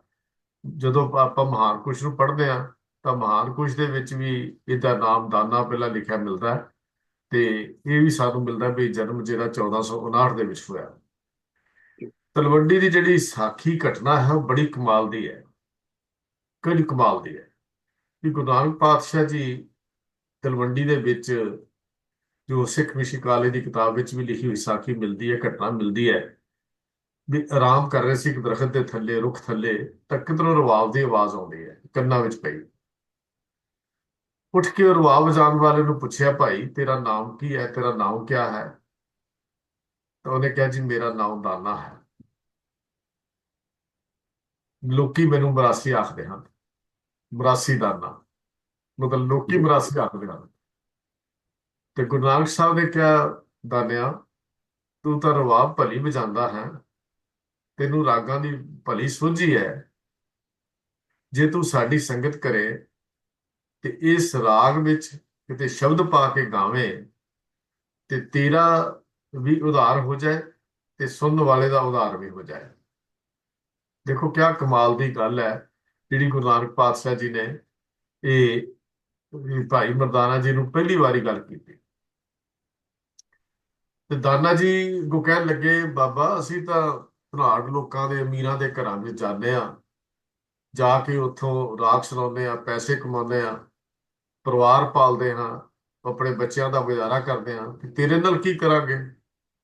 ਮੇਰਾ ਪਰਿਵਾਰ ਕੀ ਬਣੇਗਾ? ਪਰਿਵਾਰ ਮੇਰਾ ਕਿਸ ਤਰ੍ਹਾਂ ਚੱਲੇਗਾ? ਤੇ ਸਤਿਗੁਰੂ ਪਾਤਸ਼ਾਹ ਜੀ ਅੱਗੋਂ ਜਵਾਬ ਦੇਣ ਲੱਗੇ, ਦਾਨਿਆ ਤੂੰ ਦੀਵਾਨਾ ਹੋਇਆ ਹੈ, ਕਮਾਲ ਹੈ, ਸਭ ਦੀ ਪ੍ਰਤਪਾਲਨਾ ਕਰਨ ਵਾਲਾ ਤਾਂ ਮੇਰਾ ਮਾਲਕ ਈਸ਼ਵਰ ਹੈ, ਪਰਮਾਤਮਾ ਹੈ। ਨਮਾਜ਼ ਤੇ ਰੋਜ਼ਾ ਖੁਦਾ ਦੇ ਘਰੋਂ ਬਖਸ਼ਿਸ਼ ਹੈ। ਖੁਦਾ ਦਾ ਘਰ ਮਹਾਂਪੁਰਸ਼ਾਂ ਦਾ ਹਿਰਦਾ ਹੈ। ਜਦੋਂ ਲੇਖਾ ਹੋਵੇਗਾ ਤਾਂ ਕਿਸੇ ਹਾਮੀ ਨਹੀਂ ਭਰਨੀ। ਫਿਰ ਗੁਰੂ ਨਾਨਕ ਸਾਹਿਬ ਜੀ ਨੇ ਅੱਗੋਂ ਸਮਝਾਇਆ, ਦਾਨਿਆ, ਜੇ ਤੂੰ ਹੁਣ ਮਰਦਾਨਾ ਸੂਰਮਾ ਹੋਵੇਂ, ਸ਼ਬਦ ਪਾ ਕੇ ਰਾਗ ਨੂੰ ਗਾਵੇਂ, ਤਾਂ ਦੋਹਾਂ ਲੋਕਾਂ ਦਾ ਕਾਰਜ ਸਵਰ ਜਾਏਗਾ। ਦੇਖੋ ਕਿਆ ਕਮਾਲ ਦੇ ਬੋਲ ਹਨ। ਕਿੰਨੀ ਕੁ ਗੁਰੂ ਨਾਨਕ ਪਾਤਸ਼ਾਹ ਨੇ ਉਹਨੂੰ ਸਮਝਾਇਆ ਆਪਣੇ ਨਾਲ ਇਹ ਜੋੜਨ ਦੇ ਲਈ, ਧਰਤ ਲਕਾਈ ਨੂੰ ਸੋਧਣ ਦੇ ਲਈ। ਫਿਰ ਇਹ ਗੱਲਾਂ ਜਦੋਂ ਭਾਈ ਮਰਦਾਨਾ ਜੀ ਸੁਣਦੇ ਨੇ, ਤੇ ਇਤਿਹਾਸਕਾਰ ਇਹ ਲਿਖਦੇ ਨੇ ਕਿ ਭਾਈ ਗੁਰੂ ਨਾਨਕ ਪਾਤਸ਼ਾਹ ਦਾ ਸਾਥੀ ਭਾਈ ਮਰਦਾਨਾ ਜੀ ਜਿਹੜਾ ਸੀ ਉਹ ਬਣ ਜਾਂਦੇ ਹਨ। ਕਿੰਨੇ ਕੁ ਦੁੱਖ ਭਾਈ ਮਰਦਾਨਾ ਜੀ ਨੂੰ ਸਹਾਰੇ, ਕਿੰਨੀਆਂ ਤਕਲੀਫਾਂ 54 ਸਾਲ ਦੀ ਸੰਗਤ ਵਿੱਚ। ਜਿੱਥੇ ਵਾਟਾਂ ਗੁਰੂ ਨਾਨਕ ਸਾਹਿਬ ਨੇ ਗਾਈਆਂ, ਉਹ ਵਾਟਾਂ ਭਾਈ ਮਰਦਾਨੇ ਨੇ ਵੀ ਗਾਈਆਂ। ਜਰਾ ਕੱਲ ਬਿਲਕੁਲ। ਸੋਚ ਕੇ ਤਾਂ ਦੇਖੀ, ਅਸੀਂ ਇਕੱਲੇ ਗੁਰੂ ਨਾਨਕ ਸਾਹਿਬ ਦੀਆਂ ਉਦਾਸੀਆਂ ਦਾ ਜ਼ਿਕਰ ਕਰ ਦਿੰਦੇ ਆ। ਉਦਾਸੀ ਤਾਂ ਭਾਈ ਮਰਦਾਨਾ ਜੀ ਨੇ ਵੀ ਨਾਲ ਕੀਤੀ। ਇਹ ਨਹੀਂ ਇਕੱਲੇ ਇਕੱਲੇ ਗੁਰੂ ਨਾਨਕ ਸਾਹਿਬ ਨੇ ਉਦਾਸੀ ਕੀਤੀ। ਗੁਰਦਾਸੀ ਜੇ ਗੁਰੂ ਨਾਨਕ ਪਾਤਸ਼ਾਹ ਜੀ ਭੁੱਖੇ ਰਹੇ ਹੋਣਗੇ ਤੇ ਭਾਈ ਮਰਦਾਨਾ ਜੀ ਵੀ ਭੁੱਖੇ ਰਹੇ ਹੋਣਗੇ। ਜੇ ਗੁਰੂ ਨਾਨਕ ਪੈਰਾਂ ਦੇ ਥੱਲੇ ਰੋੜ ਚੁੱਭੇ ਨੇ ਤੇ ਭਾਈ ਮਰਦਾਨੇ ਦੇ ਵੀ ਰੋੜ ਚੁੱਭੇ ਨੇ, ਕਿਉਂਕਿ ਭਾਈ ਮਰਦਾਨੇ ਨੇ ਸੰਗਤ ਨਾਲ ਹੀ ਕੀਤੀ। ਜਿਹੜੀਆਂ ਭਾਈ ਮਰਦਾਨਾ ਜੀ ਨੂੰ ਜਦੋਂ ਸਤਿਗੁਰੂ ਜੀ ਨੇ ਕਿਹਾ ਵੀ ਬਾਬਾ ਜੀ, ਇਹ ਭਾਈ ਮਰਦਾਨਾ ਜੀ ਇੱਕ ਵਾਰੀ ਕਹਿਣ ਲੱਗੇ, ਜਦੋਂ ਸਮਾਂ ਆਉਂਦਾ ਹੈ ਮੈਂ ਥੋੜਾ ਸੰਖੇਪ ਜੀ ਜ਼ਿਕਰ ਕਰਦਾ। ਗੁਰੂ ਨਾਨਕ ਪਾਤਸ਼ਾਹ ਨੇ ਕਿਹਾ, ਭਾਈ ਮਰਦਾਨੇ ਤੇਰੀ ਘਾਲ ਬੜੀ ਸਖਤ ਹੈ, ਤੇਰੀ ਘਾਲ ਬੜੀ ਕਰੜੀ ਘਾਲ ਤੂੰ ਘਾਲੀ ਹੈ। ਇਹ ਘਾਲ ਤੇਰੀ ਕਰੜੀ ਹੈ ਜਿਹੜੀ ਤੂੰ ਘਾਲ ਘਾਲੀ ਹੈ, ਤੇ ਜਿਹੜਾ ਘਾਲ ਕਰ ਰਿਹਾ ਹੈ, ਤੇ ਤੂੰ ਕੁਛ ਮੰਗਣਾ ਹੈ ਤਾਂ ਮੰਗ ਸਕਦਾ ਹੈ। ਗੁਰੂ ਨਾਨਕ ਸਾਹਿਬ ਜੀ ਨੇ ਇਹ ਵੀ ਕਿਹਾ, ਮਰਦਾਨਿਆ, ਵੀ ਤੂੰ ਕਿਵੇਂ ਸਾਡੇ ਦੇ ਨਾਲ ਸੰਗਤ ਜਿਹੜੀ ਸਾਰੀ ਜ਼ਿੰਦਗੀ ਕੀਤੀ ਹੈ। ਇਹ ਸਵਾਲ ਜਿਹੜੇ ਗੁਰੂ ਨਾਨਕ ਪਾਤਸ਼ਾਹ ਕਰਦੇ ਨੇ, ਤੇ ਗੁਰੂ ਨਾਨਕ ਸਾਹਿਬ ਦੇ ਅੱਗੇ ਭਾਈ ਮਰਦਾਨਾ ਜੀ ਜਦੋਂ ਜਵਾਬ ਦਿੰਦੇ, ਕਹਿਣ ਲੱਗੇ, ਪਾਤਸ਼ਾਹ ਤੇਰੇ ਵੱਲੋਂ ਬਖਸ਼ਿਆ ਹੋਇਆ ਧੀਰਜ ਹੈ, ਤੇਰੇ ਵੱਲੋਂ ਬਖਸ਼ੀ ਹੋਈ ਮੈਨੂੰ ਇੱਕ ਦਾਤ ਹੈ ਹੌਸਲੇ ਦੀ। ਤੂੰ ਮੈਨੂੰ ਇੱਕ ਦਾਤ ਦਿੱਤੀ ਸੀ, ਬਖਸ਼ਿਸ਼ ਕੀਤੀ ਸੀ ਮੇਰੇ ਉੱਤੇ, ਉਹਦੀ ਰਜ਼ਾ ਵਿੱਚ ਚੱਲਣ ਦੀ। ਤੇ ਸਤਿਗੁਰੂ, ਜੇ ਤੁਸੀਂ ਹੁਣ ਤੁਠੇ ਹੀ ਹੋ, ਬਖਸ਼ਿਸ਼ ਕੀਤੀ ਹੈ, ਤੇ ਮੈਨੂੰ ਆਪਣੇ ਨਾਲ ਹੀ ਰੱਖਣਾ। ਹੁਣ ਮੈਨੂੰ ਭੁੱਖ ਤੇ ਕੁਛ ਨਹੀਂ ਸਤਾਉਂਦਾ, ਨਾ ਹੀ ਮੈਨੂੰ ਇਹਨਾਂ ਚੀਜ਼ਾਂ ਦੀ ਕੋਈ ਗੱਲਬਾਤ ਰਹਿ ਗਈ ਹੈ। ਇਹ ਮੈਂ ਆਪ ਜੀ ਦੀ ਬਖਸ਼ਿਸ਼, ਆਪ ਦੀ ਸੰਗਤ, ਆਪ ਦੇ ਸ਼ਬਦ ਦੀ ਕਿਰਪਾ ਦੇ ਨਾਲ ਇਹਨਾਂ ਚੀਜ਼ਾਂ ਤੋਂ ਮੈਨੂੰ ਉੱਚਾ ਹੋ ਗਿਆ। ਹੁਣ ਗੁਰੂ ਨਾਨਕ ਦੇ ਭਾਈ ਮਰਦਾਨਾ ਜੀ ਜਦੋਂ ਗੁਰੂ ਨਾਨਕ ਸਾਹਿਬ ਤੋਂ ਕੋਈ ਵੀ ਗੱਲ ਮੰਗਦੇ ਨਾ, ਅਸੀਂ ਸਮਝਿਆ ਨਹੀਂ ਜੇ ਭਾਈ ਮਰਦਾਨਾ ਜੀ ਨੂੰ। ਜਦੋਂ ਭਾਈ ਮਰਦਾਨਾ ਜੀ ਦੀ ਅਸੀਂ ਜੀਵਨੀ ਪੜ੍ਹਦੇ ਆ ਤਾਂ ਕਹਿੰਦੇ ਨੇ, ਜਦੋਂ ਮੰਗਿਆ ਨਾ ਉਹਨਾਂ ਨੇ ਕਿਹਾ, ਪਾਤਸ਼ਾਹ ਮੇਰੀ ਝੋਲੀ ਵੀ ਧੀਰੇ ਦੀ ਦਾਤ ਪਾ ਦਿਓ, ਹੌਸਲੇ ਦੀ ਦਾਤ ਪਾ ਦਿਓ, ਹੁਕਮ ਰਜਾਈ ਚੱਲਣ ਦੀ ਦਾਤ ਪਾ ਦਿਓ। ਇੱਕੋ ਹੀ ਦਾਤ ਮੰਗਦੇ ਸੀ ਭਾਈ ਮਰਦਾਨਾ ਜੀ, ਵੀ ਪਾਤਸ਼ਾਹ ਜੀਓ, ਮੇਰੀ ਝੋਲੀ ਦੇ ਵਿੱਚ ਤੁਸੀਂ ਮੈਨੂੰ ਹੁਕਮ ਮੰਨਣ ਦੀ ਜਾਂਚ, ਜੈਸੇ ਜੀ ਹੁਕਮ ਰਜਾਈ ਚੱਲਣਾ, ਨਾਨਕ ਲਿਖਿਆ ਨਾਲ ਵਾਲੀ ਗੱਲ ਮੇਰੇ ਜੀਵਨ ਤੇ ਲਾਗੂ ਹੋ ਜਾਏ। ਤੇ ਜਦੋਂ ਇਹ ਸਾਰਾ ਕੁਝ ਹੋ ਗਿਆ, ਅਖੀਰ ਐਸਾ ਸਮਾਂ ਆ ਗਿਆ, ਭਾਈ ਮਰਦਾਨਾ ਜੀ ਦੇ ਜਿੰਨੀ ਕੁ ਨੇੜਤਾ ਗੁਰੂ ਨਾਨਕ ਪਾਤਸ਼ਾਹ ਦਾ ਹੋ ਗਈ, ਤੇ ਇੱਕ ਵਾਰੀ ਕਹਿਣ ਲੱਗੇ, ਬਾਬਾ ਤੇਰਾ ਤੇ ਮੇਰਾ ਕੋਈ ਬਹੁਤਾ ਭੇਦ ਨਹੀਂ। ਦੇਖੋ ਸਿੱਖ ਤੇ ਗੁਰੂ ਦੀ ਨੇੜਤੇ ਦੀ ਗੱਲ ਕਰ ਰਿਹਾ ਹੈ। ਯਾਰੀ ਦੋਸਤੀ ਹੀ ਹੁੰਦੀ ਆ ਨਾ, ਜਿੱਥੇ ਹਰ ਗੱਲ ਹੋ ਜਾਏ। ਤੇ ਕਹਿਣ ਲੱਗਾ, ਬਾਬਾ ਤੇਰਾ ਤੇ ਮੇਰਾ ਕੋਈ ਬਹੁਤਾ ਭੇਦ ਨਹੀਂ। ਤੇ ਗੁਰੂ ਨਾਨਕ ਸਾਹਿਬ ਕਹਿਣ ਲੱਗੇ, ਮਰਦਾਨਿਆ ਉਹ ਕਿਵੇਂ? ਕਹਿਣ ਲੱਗਾ, ਬਾਬਾ ਤੂੰ ਖੁਦਾਏ ਦਾ ਡੂੰ ਹੋ, ਤੇਰਾ ਡੂੰ। ਉਹ ਤੇਰਾ ਤੋਂ। ਤੂੰ ਖੁਦਾ ਦਾ ਡੂੰ ਤੇ ਮੈਂ ਤੇਰਾ ਡੂੰ। ਬਾਬਾ ਤੂੰ ਖੁਦਾਏ ਵੇਖਿਆ ਹੈ, ਤੇ ਮੈਂ ਤੇਰਾ ਕਿਹਾ ਮੰਨ ਕੇ ਤੇਰੇ ਵਿੱਚੋਂ ਖੁਦਾਏ ਨੂੰ ਦੇਖਿਆ ਹੈ। ਦੇਖੋ ਨਾ ਬਾਬਾ, ਤੂੰ ਖੁਦਾ ਨੂੰ ਦੇਖਿਆ ਹੈ, ਤੇ ਮੈਂ ਤੇਰੇ ਵਿੱਚੋਂ ਖੁਦਾ ਨੂੰ ਦੇਖਿਆ ਹੈ। ਮੇਰੀ ਇੱਕੋ ਹੀ ਬੇਨਤੀ ਹੈ ਕਿ ਬਾਬਾ ਬਸ ਹੁਣ ਤੂੰ ਮੈਨੂੰ ਆਪਣੇ ਨਾਲੋਂ ਵਿਛੜਨ ਨਾ ਦੇ। ਤੇ ਗੁਰੂ ਨਾਨਕ ਸਾਹਿਬ ਅੱਗੋਂ ਕਹਿਣ ਲੱਗੇ, ਬਾਬਾ ਭਾਈ ਮਰਦਾਨਿਆ ਸੱਚ ਹੀ ਤਾਂ ਕਹਿੰਦਾ ਹੈ, ਤੇਰਾ ਤੇ ਮੇਰਾ ਬਹੁਤਾ ਭੇਦ ਹੈ ਹੀ ਨਹੀਂ। ਮਰਦਾਨਿਆ ਜਿੱਥੇ ਤੇਰਾ ਵਾਸਾ ਉੱਥੇ ਮੇਰਾ ਵਾਸਾ, ਜਿੱਥੇ ਉੱਤੇ ਤੇਰੀ ਖੁਸ਼ੀ ਉਸ ਉੱਤੇ ਮੇਰੀ ਖੁਸ਼ੀ, ਜਿਹੜਾ ਤੇਰਾ ਘਰ ਉਹ ਮੇਰਾ ਘਰ। ਦੇਖੋ ਇੰਨੀ ਬਰਕਤਾਂ, ਇੰਨੀਆਂ ਬਖਸ਼ਾਂ ਕਿਤੇ ਮਿਲਦੀਆਂ ਨੇ, ਇੰਨੀਆਂ ਬਖਸ਼ਾਂ ਕਿਤੇ ਮਿਲਦੀਆਂ ਨੇ ਜਿੰਨੀਆਂ ਭਾਈ ਮਰਦਾਨਾ ਜੀ ਦੇ ਜੀਵਨ 'ਚੋਂ ਸਾਨੂੰ ਮਿਲਦੀਆਂ। ਕਦੇ ਖਿਆਲ ਕਰਕੇ ਤਾਂ ਦੇਖੀਏ ਕਿ ਉਹ ਭੁੱਖਾ ਸੀ, ਉਹ ਮਰਾਸੀ ਸੀ, ਕਿ ਉਹਨੂੰ ਆਪਾਂ ਗੱਲ ਕਰ ਸਕਦੇ ਹਾਂ ਵੀ ਉਹਨੂੰ ਸਿਰਫ ਮਰਾਸੀ ਮਰਾਸੀ ਕਹਿ ਕੇ ਅਸੀਂ ਗੱਲ ਕਰ ਲਈਏ? ਜਿੰਨੀਆਂ ਗੋਸ਼ਟੀਆਂ ਗੁਰੂ ਨਾਨਕ ਸਾਹਿਬ ਦੀਆਂ ਭਾਈ ਮਰਦਾਨਾ ਜੀ ਦੇ ਨਾਲ ਹੁੰਦੀਆਂ ਨੇ, ਉਹ ਗੋਸ਼ਟੀ ਨਹੀਂ ਸੀ ਅਸਲ ਵਿੱਚ। ਉਹ ਇਸ ਸੰਸਾਰ ਨੂੰ ਸੇਧ ਦੇਣ ਵਾਲੀ ਗੱਲ ਸੀ। ਗੋਸ਼ਟੀ ਤੱਕ ਭਾਈ ਮਰਦਾਨਾ ਤਾਂ ਸਭ ਕੁਝ ਸਮਝ ਚੁੱਕੇ ਸੀ। ਗੋਸ਼ਟੀਆਂ ਤਾਂ ਸਾਡੇ ਲਈ ਸੀ, ਸੰਸਾਰ ਲਈ ਸੀ। ਭਾਈ ਮਰਦਾਨਾ ਜੀ ਨੂੰ ਗੋਸ਼ਟੀ ਕਰਕੇ ਸਮਝਾਉਣ ਲਈ ਗੱਲ ਨਹੀਂ ਸੀ। ਭਾਈ ਮਰਦਾਨਾ ਜੀ ਨੂੰ ਰਾਗਾਂ ਦੀ ਮਹੱਤਤਾ ਭਾਈ ਮਰਦਾਨਾ ਜੀ ਨੂੰ ਪਤਾ, ਜੇ ਜੀਵਨ ਦਾ ਨਿਸ਼ਾਨਾ ਭਾਈ ਮਰਦਾਨਾ ਜੀ ਨੇ ਸਮਝ ਲਿਆ। ਸਮਾਂ ਕਿਹੜਾ ਚੰਗਾ ਹੈ, ਕਿਸ ਤਰ੍ਹਾਂ ਬੀਤਣਾ ਚਾਹੀਦਾ, ਇਹ ਗੱਲ ਭਾਈ ਮਰਦਾਨਾ ਜੀ ਨੂੰ ਸਮਝ ਆ ਗਈ, ਸਾਨੂੰ ਨਹੀਂ ਆਈ। ਇਹ ਭਾਈ ਮਰਦਾਨਾ ਜੀ ਨੇ ਗੱਲ ਸਮਝ ਲਈ ਵੀ ਬੇੜੀ ਤਾਂ ਦਰਿਆ ਦੇ ਵਿੱਚ ਹੁੰਦੀ ਹੈ, ਪਰ ਪਾਰ ਲੰਘਾਉਣ ਲਈ ਮਲਾਹ ਜ਼ਰੂਰ ਚਾਹੀਦਾ ਹੈ। ਬੇੜੀ ਆਪਣੇ ਆਪ ਪਾਰ ਨਹੀਂ ਕਰ ਸਕਦੀ। ਇਹ ਗੱਲ ਭਾਈ ਮਰਦਾਨੇ ਨੂੰ ਸਮਝ ਆ ਗਈ, ਸਾਨੂੰ ਨਹੀਂ ਸਮਝ ਆਈ। ਮਲਾਹ ਸੀ ਗੁਰੂ ਤੇ ਗੁਰੂ ਨਾਨਕ ਦੀ ਸੰਗਤ ਭਾਈ ਮਰਦਾਨਾ ਜੀ ਨੇ ਲਈ, ਤੇ ਉਹ ਮਲਾਹ ਜਿਹੜਾ ਸੀ ਗੁਰੂ ਨੂੰ ਬਣਾ ਲਿਆ। ਬੇੜੀ ਰਾਗ ਦੀ ਸੀ ਤੇ ਮਲਾਹ ਗੁਰੂ ਸੀ। ਹੁਣ ਦੇਖੋ ਸ਼ਬਦ ਜਿਹੜਾ ਉੱਥੇ ਗਾਇਨ ਹੁੰਦਾ ਹੈ। ਇਸ ਰਾਗਾਂ ਦੀ ਬੇੜੀ ਵਿੱਚ ਜਦੋਂ ਸ਼ਬਦ ਰੂਪੀ ਮਲਾਹ ਬੈਠ ਜਾਂਦਾ ਹੈ, ਤੇ ਫਿਰ ਕਿਹਦੀ ਕਮੀ ਹੋ ਸਕਦੀ ਹੈ? ਫਿਰ ਕਮੀ ਰਹਿ ਸਕਦੀ ਕੋਈ? ਕਦੀ ਕੋਈ ਘਾਟਾ ਪੈ ਸਕਦਾ, ਕਦੀ ਉੱਥੇ ਕਮਜ਼ੋਰੀ ਆ ਸਕਦੀ ਹੈ। ਸਤਿਗੁਰੂ ਜੀ ਨੇ ਇਹ ਗੱਲ ਬੜੀ ਕਮਾਲ ਦੀ ਸਮਝਾ ਦਿੱਤੀ ਕਿ ਰੱਬ ਨਾਲ ਕਿਵੇਂ ਮਿਲਣਾ ਹੈ। ਇਹ ਗੱਲ ਵੀ ਭਾਈ ਮਰਦਾਨਾ ਜੀ ਨੂੰ ਸਮਝ ਆ ਗਈ ਵੀ ਰੱਬ ਨਾਲ ਕਿਵੇਂ ਮਿਲਣਾ ਹੈ, ਰੱਬ ਮਿਲਦਾ ਕਿਵੇਂ ਹੈ, ਰੱਬ ਤੋਂ ਵਿਛੜਦੇ ਕਿਵੇਂ ਆ, ਵੀ ਰੱਬ ਦਾ ਵਿਛੋੜਾ ਕੀ ਚੀਜ਼ ਹੈ। ਜਿਸ ਨੇ ਜੇ ਰੱਬ ਨੂੰ ਅਸੀਂ ਮਿਲ ਲਿਆ, ਤਾਂ ਫਿਰ ਕੀ ਜੀਵਨ ਕਿਹੋ ਜਿਹਾ ਹੋਏਗਾ, ਜੀਵਨ ਦਾ ਸਵਾਦ ਕਿਹੋ ਜਿਹਾ ਹੋਏਗਾ, ਜੀਵਨ ਦਾ ਰਸ ਕਿਹੋ ਜਿਹਾ ਹੋਏਗਾ। ਗੁਰੂ ਨਾਨਕ ਸਾਹਿਬ ਜੀ ਨੇ ਅਸਲ ਵਿੱਚ ਸੰਸਾਰ ਦੇ ਇੱਕ ਢੰਗ ਸੀ ਵੀ ਸੰਸਾਰ ਦੇ ਭਲੇ ਲਈ ਸਵਾਲ ਭਾਈ ਮਰਦਾਨਾ ਜੀ ਤੋਂ ਕਰਾਉਂਦੇ ਤੇ ਉੱਤਰ ਗੁਰੂ ਨਾਨਕ ਪਾਤਸ਼ਾਹ ਦਿੰਦੇ। ਇਹੋ ਹੀ ਢੰਗ ਹੈ ਪ੍ਰਚਾਰ ਦਾ। ਜਦੋਂ ਇਹ ਢੰਗ ਜਿਹੜਾ ਪ੍ਰਚਾਰ ਦਾ ਨਾ, ਬੜਾ ਕਮਾਲ ਦਾ ਢੰਗ ਸੀ ਗੁਰੂ ਨਾਨਕ ਪਾਤਸ਼ਾਹ ਦਾ। ਸਵਾਲ ਭਾਈ ਮਰਦਾਨਾ ਜੀ ਤੋਂ ਕਰਾਉਂਦੇ ਤੇ ਜਵਾਬ ਜਿਹੜਾ ਸੀ ਗੁਰੂ ਨਾਨਕ ਪਾਤਸ਼ਾਹ ਜੀ ਆਪ ਦਿੰਦੇ। ਤੇ ਸਵਾਲਾਂ ਦੇ ਵਿੱਚੋਂ ਜਦੋਂ ਸਵਾਲ ਭਾਈ ਮਰਦਾਨੇ ਦੇ ਪੜ੍ਹਦੇ ਆ, ਤਾਂ ਭਾਈ ਮਰਦਾਨੇ ਦੀ ਜਿਹੜੀ ਤੇਜ਼ ਬੁੱਧੀ ਸੀ ਉਹਦਾ ਗਿਆਨ ਹੋ ਜਾਂਦਾ ਵੀ ਕਿੰਨਾ ਤੇਜ਼ ਪ੍ਰਤਾਪ ਜਾਂ ਕਿੰਨੀ ਸੋਚ ਸੀ ਭਾਈ ਮਰਦਾਨੇ ਦੇ ਕੋਲ। ਵੀ ਸਵਾਲ ਇੰਨੇ ਔਖੇ ਔਰ ਇੰਨੇ ਅਗਲੇ ਪਾਏ ਦੇ ਸਵਾਲ। ਇਹ ਸਵਾਲ ਕੋਈ ਛੋਟੇ ਮੋਟੇ ਸਵਾਲ ਨਹੀਂ ਸੀ।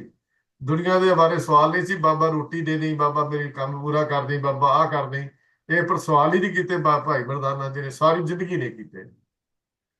ਤੇ ਸਤਿਗੁਰੂ ਜੀ ਨੇ ਇਹ ਗੱਲ ਜਦੋਂ ਗੁਰੂ ਜੀ ਨੇ ਭਾਈ ਮਰਦਾਨਾ ਜੀ ਦੇ ਚੋਂ ਸਵਾਲ ਕਰਦੇ ਦਾ ਜਵਾਬ ਦਿੰਦੇ, ਤੇ ਰਾਗਾਂ ਦੀ ਜਦੋਂ ਗੱਲ ਚੱਲ ਪਈ ਤੇ ਕਹਿਣ ਲੱਗੇ, ਗੁਰੂ ਨਾਨਕ ਸਾਹਿਬ ਕਹਿਣ ਲੱਗੇ, ਭਲਿਆ ਰਾਗ ਤਾਂ ਸਾਰੇ ਹੀ ਚੰਗੇ ਨੇ। ਦੇਖੋ ਰਾਗ ਤਾਂ ਸਾਰੇ ਹੀ ਚੰਗੇ ਨੇ, ਪਰ ਜਿਸ ਰਾਗ ਦੇ ਵਿੱਚੋਂ ਨਿਰੰਕਾਰ ਚਿਤ ਆ ਜਾਏ, ਸਭ ਤੋਂ ਉੱਤਮ ਰਾਗ ਉਹੀ ਹੈ। ਰਾਗ ਗਾਣਾ ਇਹ ਗੱਲ ਕੋਈ ਔਖਾ ਨਹੀਂ ਹੈ, ਰਾਗ ਬਹੁਤ ਬੰਦੇ ਗਾ ਲੈਂਦੇ ਨੇ, ਪਰ ਰਾਗ ਵਿੱਚੋਂ ਨਿਰੰਕਾਰ ਦਾ ਚਿਤ ਆਉਣਾ ਇਹ ਕਿਸੇ ਭਾਗਾਂ ਵਾਲੇ ਇਤਿਹਾਸ ਵਿੱਚ ਆਉਂਦਾ। ਇਹ ਤਾਂ ਕਿਤੇ ਰਾਗਾਂ ਦੀ ਇਸੇ ਕਰਕੇ ਮੈਂ ਬੇਨਤੀ ਕਰਦਾ ਵੀ ਬਾਣੀ ਰਾਗਾਂ 'ਚ ਗਾਈ ਜਾਂਦੀ ਹੈ, ਪਰ ਪ੍ਰਧਾਨਤਾ ਸ਼ਬਦ ਦੀ ਰੱਖ ਕੇ ਗਾਈ ਜਾਂਦੀ ਹੈ। ਰਾਗ ਦੀ ਪ੍ਰਧਾਨਤਾ ਰੱਖ ਕੇ ਨਹੀਂ ਗਾਈ ਜਾਂਦੀ। ਇਸੇ ਵਾਸਤੇ ਹੀ ਬਾਣੀ ਵਿੱਚ ਸਾਰੇ ਗਾਮਾ ਸਰਗਮਾ ਉਚਾਰਨ ਕਰਨ ਦਾ ਕੀਰਤਨ ਵਿੱਚ ਹਦਾਇਤ ਨਹੀਂ ਹੈ, ਕਿਉਂਕਿ ਪ੍ਰਧਾਨਤਾ ਸ਼ਬਦ ਦੀ ਹੈ, ਰਾਗ ਦੀ ਨਹੀਂ ਹੈ। ਸਰਗਮਾ ਉਚਾਰਨ ਕਰਕੇ ਅਸੀਂ ਸ਼ਬਦ ਦੀ ਜੋ ਮਹਾਨਤਾ ਹੈ ਉਹਨੂੰ ਘਟਾ ਦਿੰਦੇ ਹਾਂ, ਕਮਜ਼ੋਰ ਕਰ ਦਿੰਦੇ ਹਾਂ, ਕਿਉਂਕਿ ਉੱਥੇ ਫਿਰ ਬੋਲਬਾਲਾ ਸ਼ਬਦ ਦਾ ਨਹੀਂ ਹੁੰਦਾ, ਰਾਗ ਦਾ ਹੋ ਜਾਂਦਾ ਹੈ। ਜਦੋਂ ਅਸੀਂ ਸਰਗਮਾਂ ਨੂੰ ਉਚਾਰਨ ਕਰਦੇ ਹਾਂ, ਇਹ ਕੀਰਤਨੀਏ ਦੀ ਆਪਣੀ ਸਿਆਣਪ ਹੈ। ਕੀਰਤਨੀਏ ਨੂੰ ਇਹ ਪਤਾ ਹੋਏਗਾ ਮੈਨੂੰ ਰਾਗਾਂ ਦੀ ਜਾਣਕਾਰੀ ਹੈ, ਪਰ ਇੱਕ ਗੱਲ ਉਹਨਾਂ ਦੇ ਉੱਤੇ ਸਵਾਲ ਮੇਰਾ ਹੈ ਕਿ ਉਹ ਭਲਿਓ ਸਾਰੇ ਹੀ ਰਾਗ ਤੁਹਾਨੂੰ ਆਉਂਦੇ ਹੁਣ, ਭਾਈ ਮਰਦਾਨਾ ਜੀ ਨਾਲੋਂ ਵੱਧ ਰਾਗ ਤੁਹਾਨੂੰ ਨਹੀਂ ਆ ਸਕਦਾ। ਭਾਵੇਂ ਤੁਹਾਨੂੰ ਸਾਰੇ ਹੀ ਰਾਗ ਆਉਂਦੇ ਹੋਣ, ਭਾਈ ਮਰਦਾਨਾ ਜੀ ਤੋਂ ਵੱਧ ਰਾਗ ਤੁਹਾਨੂੰ ਨਹੀਂ ਆ ਸਕਦਾ। ਕਿ ਉਹਨਾਂ ਨੇ ਵੀ ਗਾਇਆ, ਤੇ ਉਹਨਾਂ ਨੇ ਜੇ ਖਿਆਲ ਕਰਨਾ ਜਰਾ, ਜੇ ਉਹਨਾਂ ਦੀ ਜੇ ਗੁਰੂ ਨਾਨਕ ਪਾਤਸ਼ਾਹ ਜੀ ਦੀ, ਗੁਰੂ ਨਾਨਕ ਸਾਹਿਬ ਜੀ ਨੇ ਜਦੋਂ ਇਹ ਗੱਲਾਂ ਸਮਝਾਉਂਦੀਆਂ ਨਾ, ਜਿਹੜੀ ਜੁਰਤ ਭਾਈ ਮਰਦਾਨੇ ਦੇ ਦੇਖੀ ਗੁਰੂ ਨਾਨਕ ਸਾਹਿਬ ਦੇ ਇਹ ਅੰਦਰ ਵੀ ਸੱਚ ਸੁਣਾਏ ਸੀ, ਸੱਚ ਕੀ ਬੇਲਾ ਦੀ ਜਿਹੜਾ ਸੁਭਾਅ ਸੀ, ਇਹ ਭਾਈ ਮਰਦਾਨੇ ਦਾ ਸੁਭਾਅ ਵੀ ਬਣ ਗਿਆ ਸੀ। ਇਕੱਲਾ ਗੁਰੂ ਨਾਨਕ ਸਾਹਿਬ ਦਾ ਸੁਭਾਅ ਨਹੀਂ ਸੀ ਵੀ ਸੱਚ ਸੁਣਾਏ ਸੀ ਸੱਚ ਕੀ ਬੇਲਾ ਵਾਲਾ। ਜੇ ਇਹਨੂੰ ਮੂੰਹ ਤੇ ਕਹਿਣਾ ਚੋਰ ਹੈ ਤੇ ਚੋਰ ਹੈ, ਜਿਹੜਾ ਠਾਕੂ ਹੈ ਉਹਨੂੰ ਠਾਕੂ ਹੈ, ਜੇ ਠੱਗ ਹੈ ਤਾਂ ਠੱਗ ਹੈ, ਜੇ ਸੱਜਣ ਹੈ ਤਾਂ ਸੱਜਣ ਹੈ, ਜਿਹੜਾ ਮਿੱਤਰ ਹੈ ਤਾਂ ਮਿੱਤਰ ਹੈ। ਇਹ ਗੁਰੂ ਨਾਨਕ ਪਾਤਸ਼ਾਹ ਜੀ ਨੇ ਜਿਸ ਮੂੰਹ ਦੇ ਉੱਤੇ ਗੱਲ ਕੀਤੀ ਹੈ, ਕਿਤੇ ਅੱਗੇ ਪਿੱਛੇ ਜਾ ਕੇ ਨਹੀਂ ਕੀਤੀ ਵੀ ਹਾਂ ਪਿੱਛੋਂ ਅਸੀਂ ਚੁਗਲੀ ਨਿੰਦਾ ਕੀਤੀ ਹੋਵੇ। ਜੇ ਮਲਕ ਭਾਗੋ ਦੇ ਜਾ ਕੇ ਗਏ ਤੇ ਸਿੱਧਾ ਜਾ ਕੇ ਕਹਿ ਦਿੱਤਾ ਵੀ ਤੇਰੇ ਕਮਾਈ ਜਿਹੜੀ ਹੱਕ ਦੀ ਨਹੀਂ, ਤੇਰੀ ਕਮਾਈ ਵਿੱਚੋਂ ਮੈਨੂੰ ਗਰੀਬਾਂ ਦਾ ਖੂਨ ਨਜ਼ਰ ਆਉਂਦਾ ਹੈ, ਤੇ ਜਦੋਂ ਉਹਨੇ ਕਹਿ ਦਿੱਤਾ ਪਾਤਸ਼ਾਹ ਰੋਟੀ ਖਾਧੀ ਨਹੀਂ, ਦੇਖਿਆ ਨਹੀਂ, ਤੇ ਤੁਹਾਨੂੰ ਕਿਵੇਂ ਪਤਾ ਲੱਗ ਗਿਆ? ਤੇ ਬੜਾ ਵਧੀਆ ਜਵਾਬ ਸੀ ਮਲਕ ਭਾਗੋ, ਕਿੱਕਰ ਦੇ ਬੀਜ ਨੂੰ ਕੰਡੇ ਨਹੀਂ ਹੁੰਦੇ, ਪਰ ਕਿੱਕਰ ਦਾ ਬੀਜ ਜਦੋਂ ਧਰਤੀ 'ਚ ਬੀਜ ਦਈਏ ਤਾਂ ਕਿੱਕਰ ਦਾ ਰੁੱਖ ਪੈਦਾ ਹੁੰਦਾ ਹੈ। ਤੇ ਕਿੱਕਰ ਦੇ ਰੁੱਖ ਨੂੰ ਕਦੀ ਅੰਗੂਰ ਨਹੀਂ ਲੱਗਦੇ, ਉਹਨੂੰ ਲੰਬੀਆਂ ਸੂਲਾਂ ਹੀ ਲੱਗਦੀਆਂ ਹਨ। ਇਹ ਖਿਆਲ ਰੱਖੀ। ਤੇ 36 ਪ੍ਰਕਾਰ ਦੇ ਭੋਜਨ ਤਾਂ ਬੜੇ ਸਵਾਦਲੇ ਹਨ, ਦੇਖਣ ਨੂੰ ਬੜੇ ਚੰਗੇ ਲੱਗਦੇ ਹਨ, ਪਰ ਜਿਸ ਅੰਦਰ ਹਿਰਦੇ ਵਿੱਚ, ਜਿਸ ਦਿਲ ਵਿੱਚ, ਜਿਸ ਪੇਟ ਵਿੱਚ ਚਲੇ ਜਾਣਗੇ, ਉੱਥੇ ਉਹ ਲੰਬੀਆਂ ਸੂਲਾਂ ਹੀ ਪੈਦਾ ਹੋਣਗੀਆਂ। ਉੱਥੇ ਸਤ ਸੰਤੋਖ ਦਇਆ ਧਰਮ ਪੈਦਾ ਨਹੀਂ ਹੋ ਸਕੇਗਾ। ਇਹ ਗੁਰੂ ਨਾਨਕ ਵਰਗਾ ਸੂਰਮਾ ਹੀ ਤਾਂ ਗੱਲ ਕਹਿ ਸਕਦਾ ਸੀ। ਇਹ ਸੂਰਮਾ ਗੁਰੂ ਨਾਨਕ ਨੇ ਕੋਲੋਂ, ਤੇ ਭਾਈ ਮਰਦਾਨਾ ਜੀ ਨੇ ਇਹ ਗੱਲ ਦੇਖੀ। ਜਦੋਂ ਇਸਲਾਮੀ ਮੁਲਕਾਂ ਵਿੱਚ ਗੁਰੂ ਨਾਨਕ ਸਾਹਿਬ ਜਾਂਦੇ ਆ, ਉੱਥੇ ਜਾ ਕੇ ਇਹ ਪਾਤਾਲਾਂ ਪਾਤਾਲ, ਲੱਖ ਆਗਾਸਾਂ ਆਗਾਸ ਗਾਉਂਦੇ ਨੇ। ਤੇ ਉਹ ਪੀਰ ਜਲਾਲ ਦਾ ਪੁੱਤਰ ਜੱਜ ਜਲਾਲੀ ਸੀ, ਉਹਨੇ ਕਿਹਾ ਇਹ ਕਾਫਰ ਹੈ, ਇਹ ਕਾਫਰ ਹੈਗਾ, ਇਹ ਬੌਲਾ ਹੋ ਗਿਆ, ਬੌਰਾ ਹੋ ਗਿਆ। ਉਹ ਮਰਦਾਨੇ ਨੇ ਉਸੇ ਸਮੇਂ ਕਹਿ ਦਿੱਤਾ, ਓਏ ਚੱਲਿਓ, ਮੈਂ ਬਾਬਰਾ ਨਹੀਂ, ਬਾਬਰੇ ਤੁਸੀਂ ਹੋ। ਮੈਂ ਬਾਬਰਾ ਨਹੀਂ ਆ, ਬਾਬਰੇ ਤਾਂ ਤੁਸੀਂ ਹੋ, ਜਿਨ੍ਹਾਂ ਨੇ ਸੱਚਾਈ ਨੂੰ ਸਮਝਿਆ ਹੀ ਨਹੀਂ। ਭਾਈ ਮਰਦਾਨਾ ਦਾ ਜਵਾਬ ਸੀ, ਕਹਿੰਦੇ ਜਦੋਂ ਗੁਰੂ ਨਾਨਕ ਪਾਤਸ਼ਾਹ ਰਾਗ ਗਾਉਂਦੇ ਨੇ ਜਾਂ ਸ਼ਬਦ ਗਾਉਂਦੇ ਨੇ ਰਾਗ ਵਿੱਚ ਪਾ ਕੇ, ਤਾਂ ਉਹ ਕਦੀ ਝੂਠ ਨਹੀਂ ਗਾਉਂਦੇ, ਉਹ ਸੱਚ ਹੀ ਤਾਂ ਗਾਉਂਦੇ ਨੇ।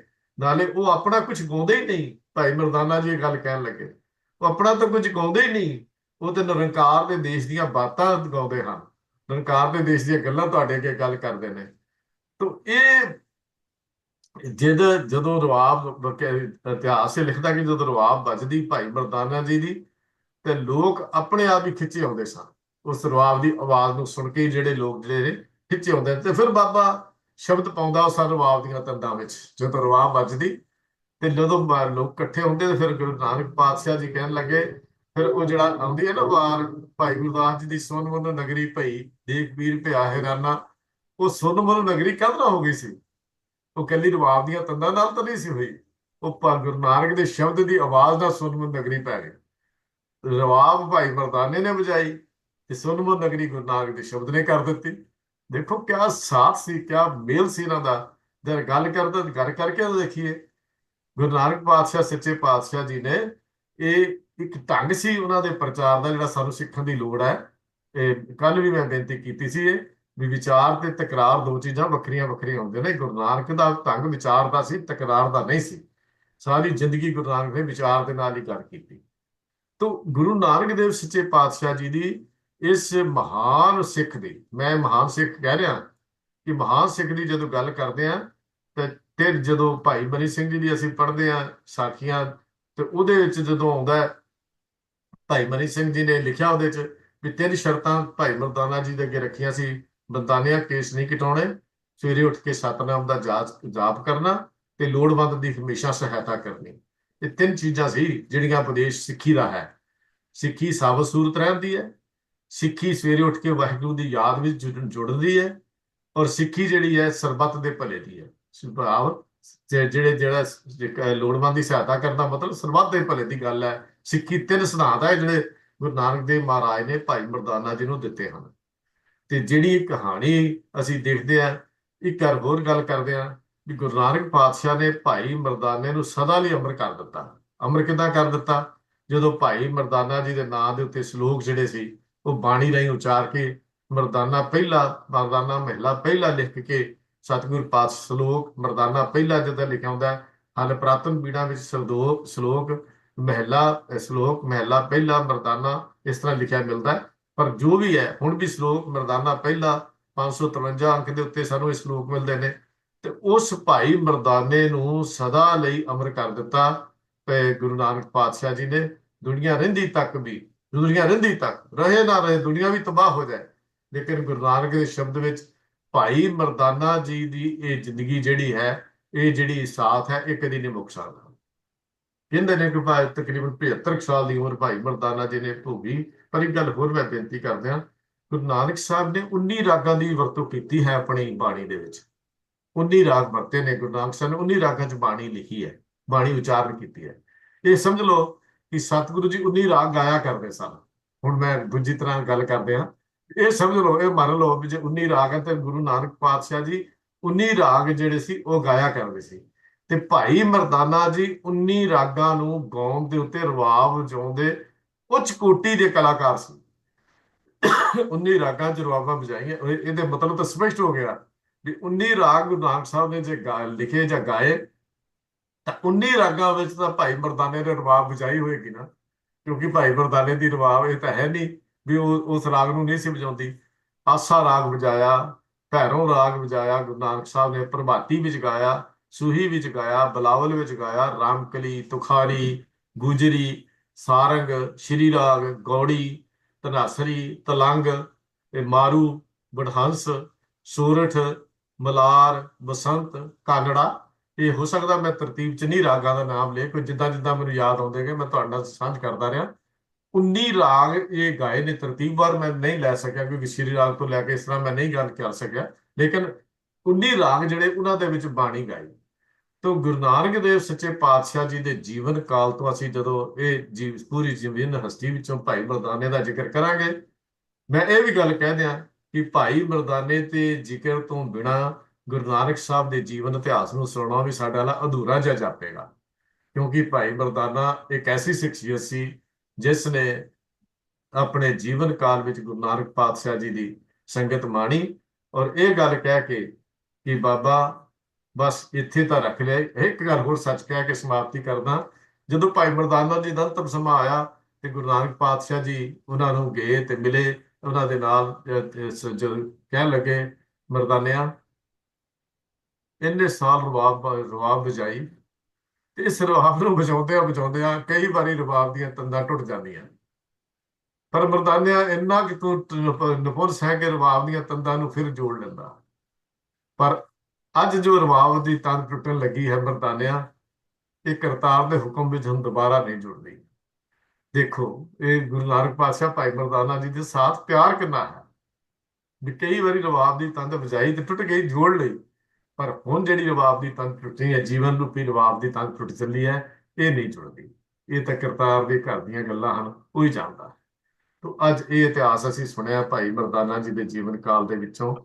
ਬਹੁਤ ਬਹੁਤ ਧੰਨਵਾਦ ਵੀਰ ਜੀ ਇਕਬਾਲ ਸਿੰਘ ਜੀ ਪੱਟੀ ਜੀ, ਆਪ ਜੀ ਦਾ। ਆਪ ਜੀ ਨੇ ਅੱਜ ਸਾਨੂੰ ਭਾਈ ਮਰਦਾਨਾ ਜੀ ਦੇ ਜੀਵਨ ਵਿੱਚੋਂ ਬਹੁਤ ਸਾਰੀਆਂ ਘਟਨਾਵਾਂ ਸੁਣਾਈਆਂ ਹਨ, ਔਰ ਗੁਰੂ ਨਾਨਕ ਪਾਤਸ਼ਾਹ ਜੀ ਦੇ ਉਸ ਪਿਆਰੇ ਸਿੱਖ ਦਾ, ਕਿਉਂਕਿ ਸਿੱਖ ਦੀ ਗੱਲ ਕਰਨੀ ਅਸਲ ਵਿੱਚ ਗੁਰੂ ਨਾਨਕ ਨੂੰ ਯਾਦ ਕਰਨਾ ਹੀ ਹੁੰਦਾ ਹੈ। ਜਦੋਂ ਗੁਰੂ ਨਾਨਕ ਦੇ ਸਿੱਖਾਂ ਨੂੰ ਯਾਦ ਕਰਦੇ ਹਾਂ ਤੇ ਸਿੱਖਾਂ ਵਿੱਚੋਂ ਗੁਰੂ ਨਜ਼ਰ ਆਉਂਦਾ ਹੈ। ਅਸੀਂ ਉਸ ਗੁਰੂ ਨੂੰ ਯਾਦ ਕਰਦੇ ਹਾਂ। ਬਹੁਤ ਬਹੁਤ ਧੰਨਵਾਦ ਜੀ ਆਪ ਜੀ ਦਾ।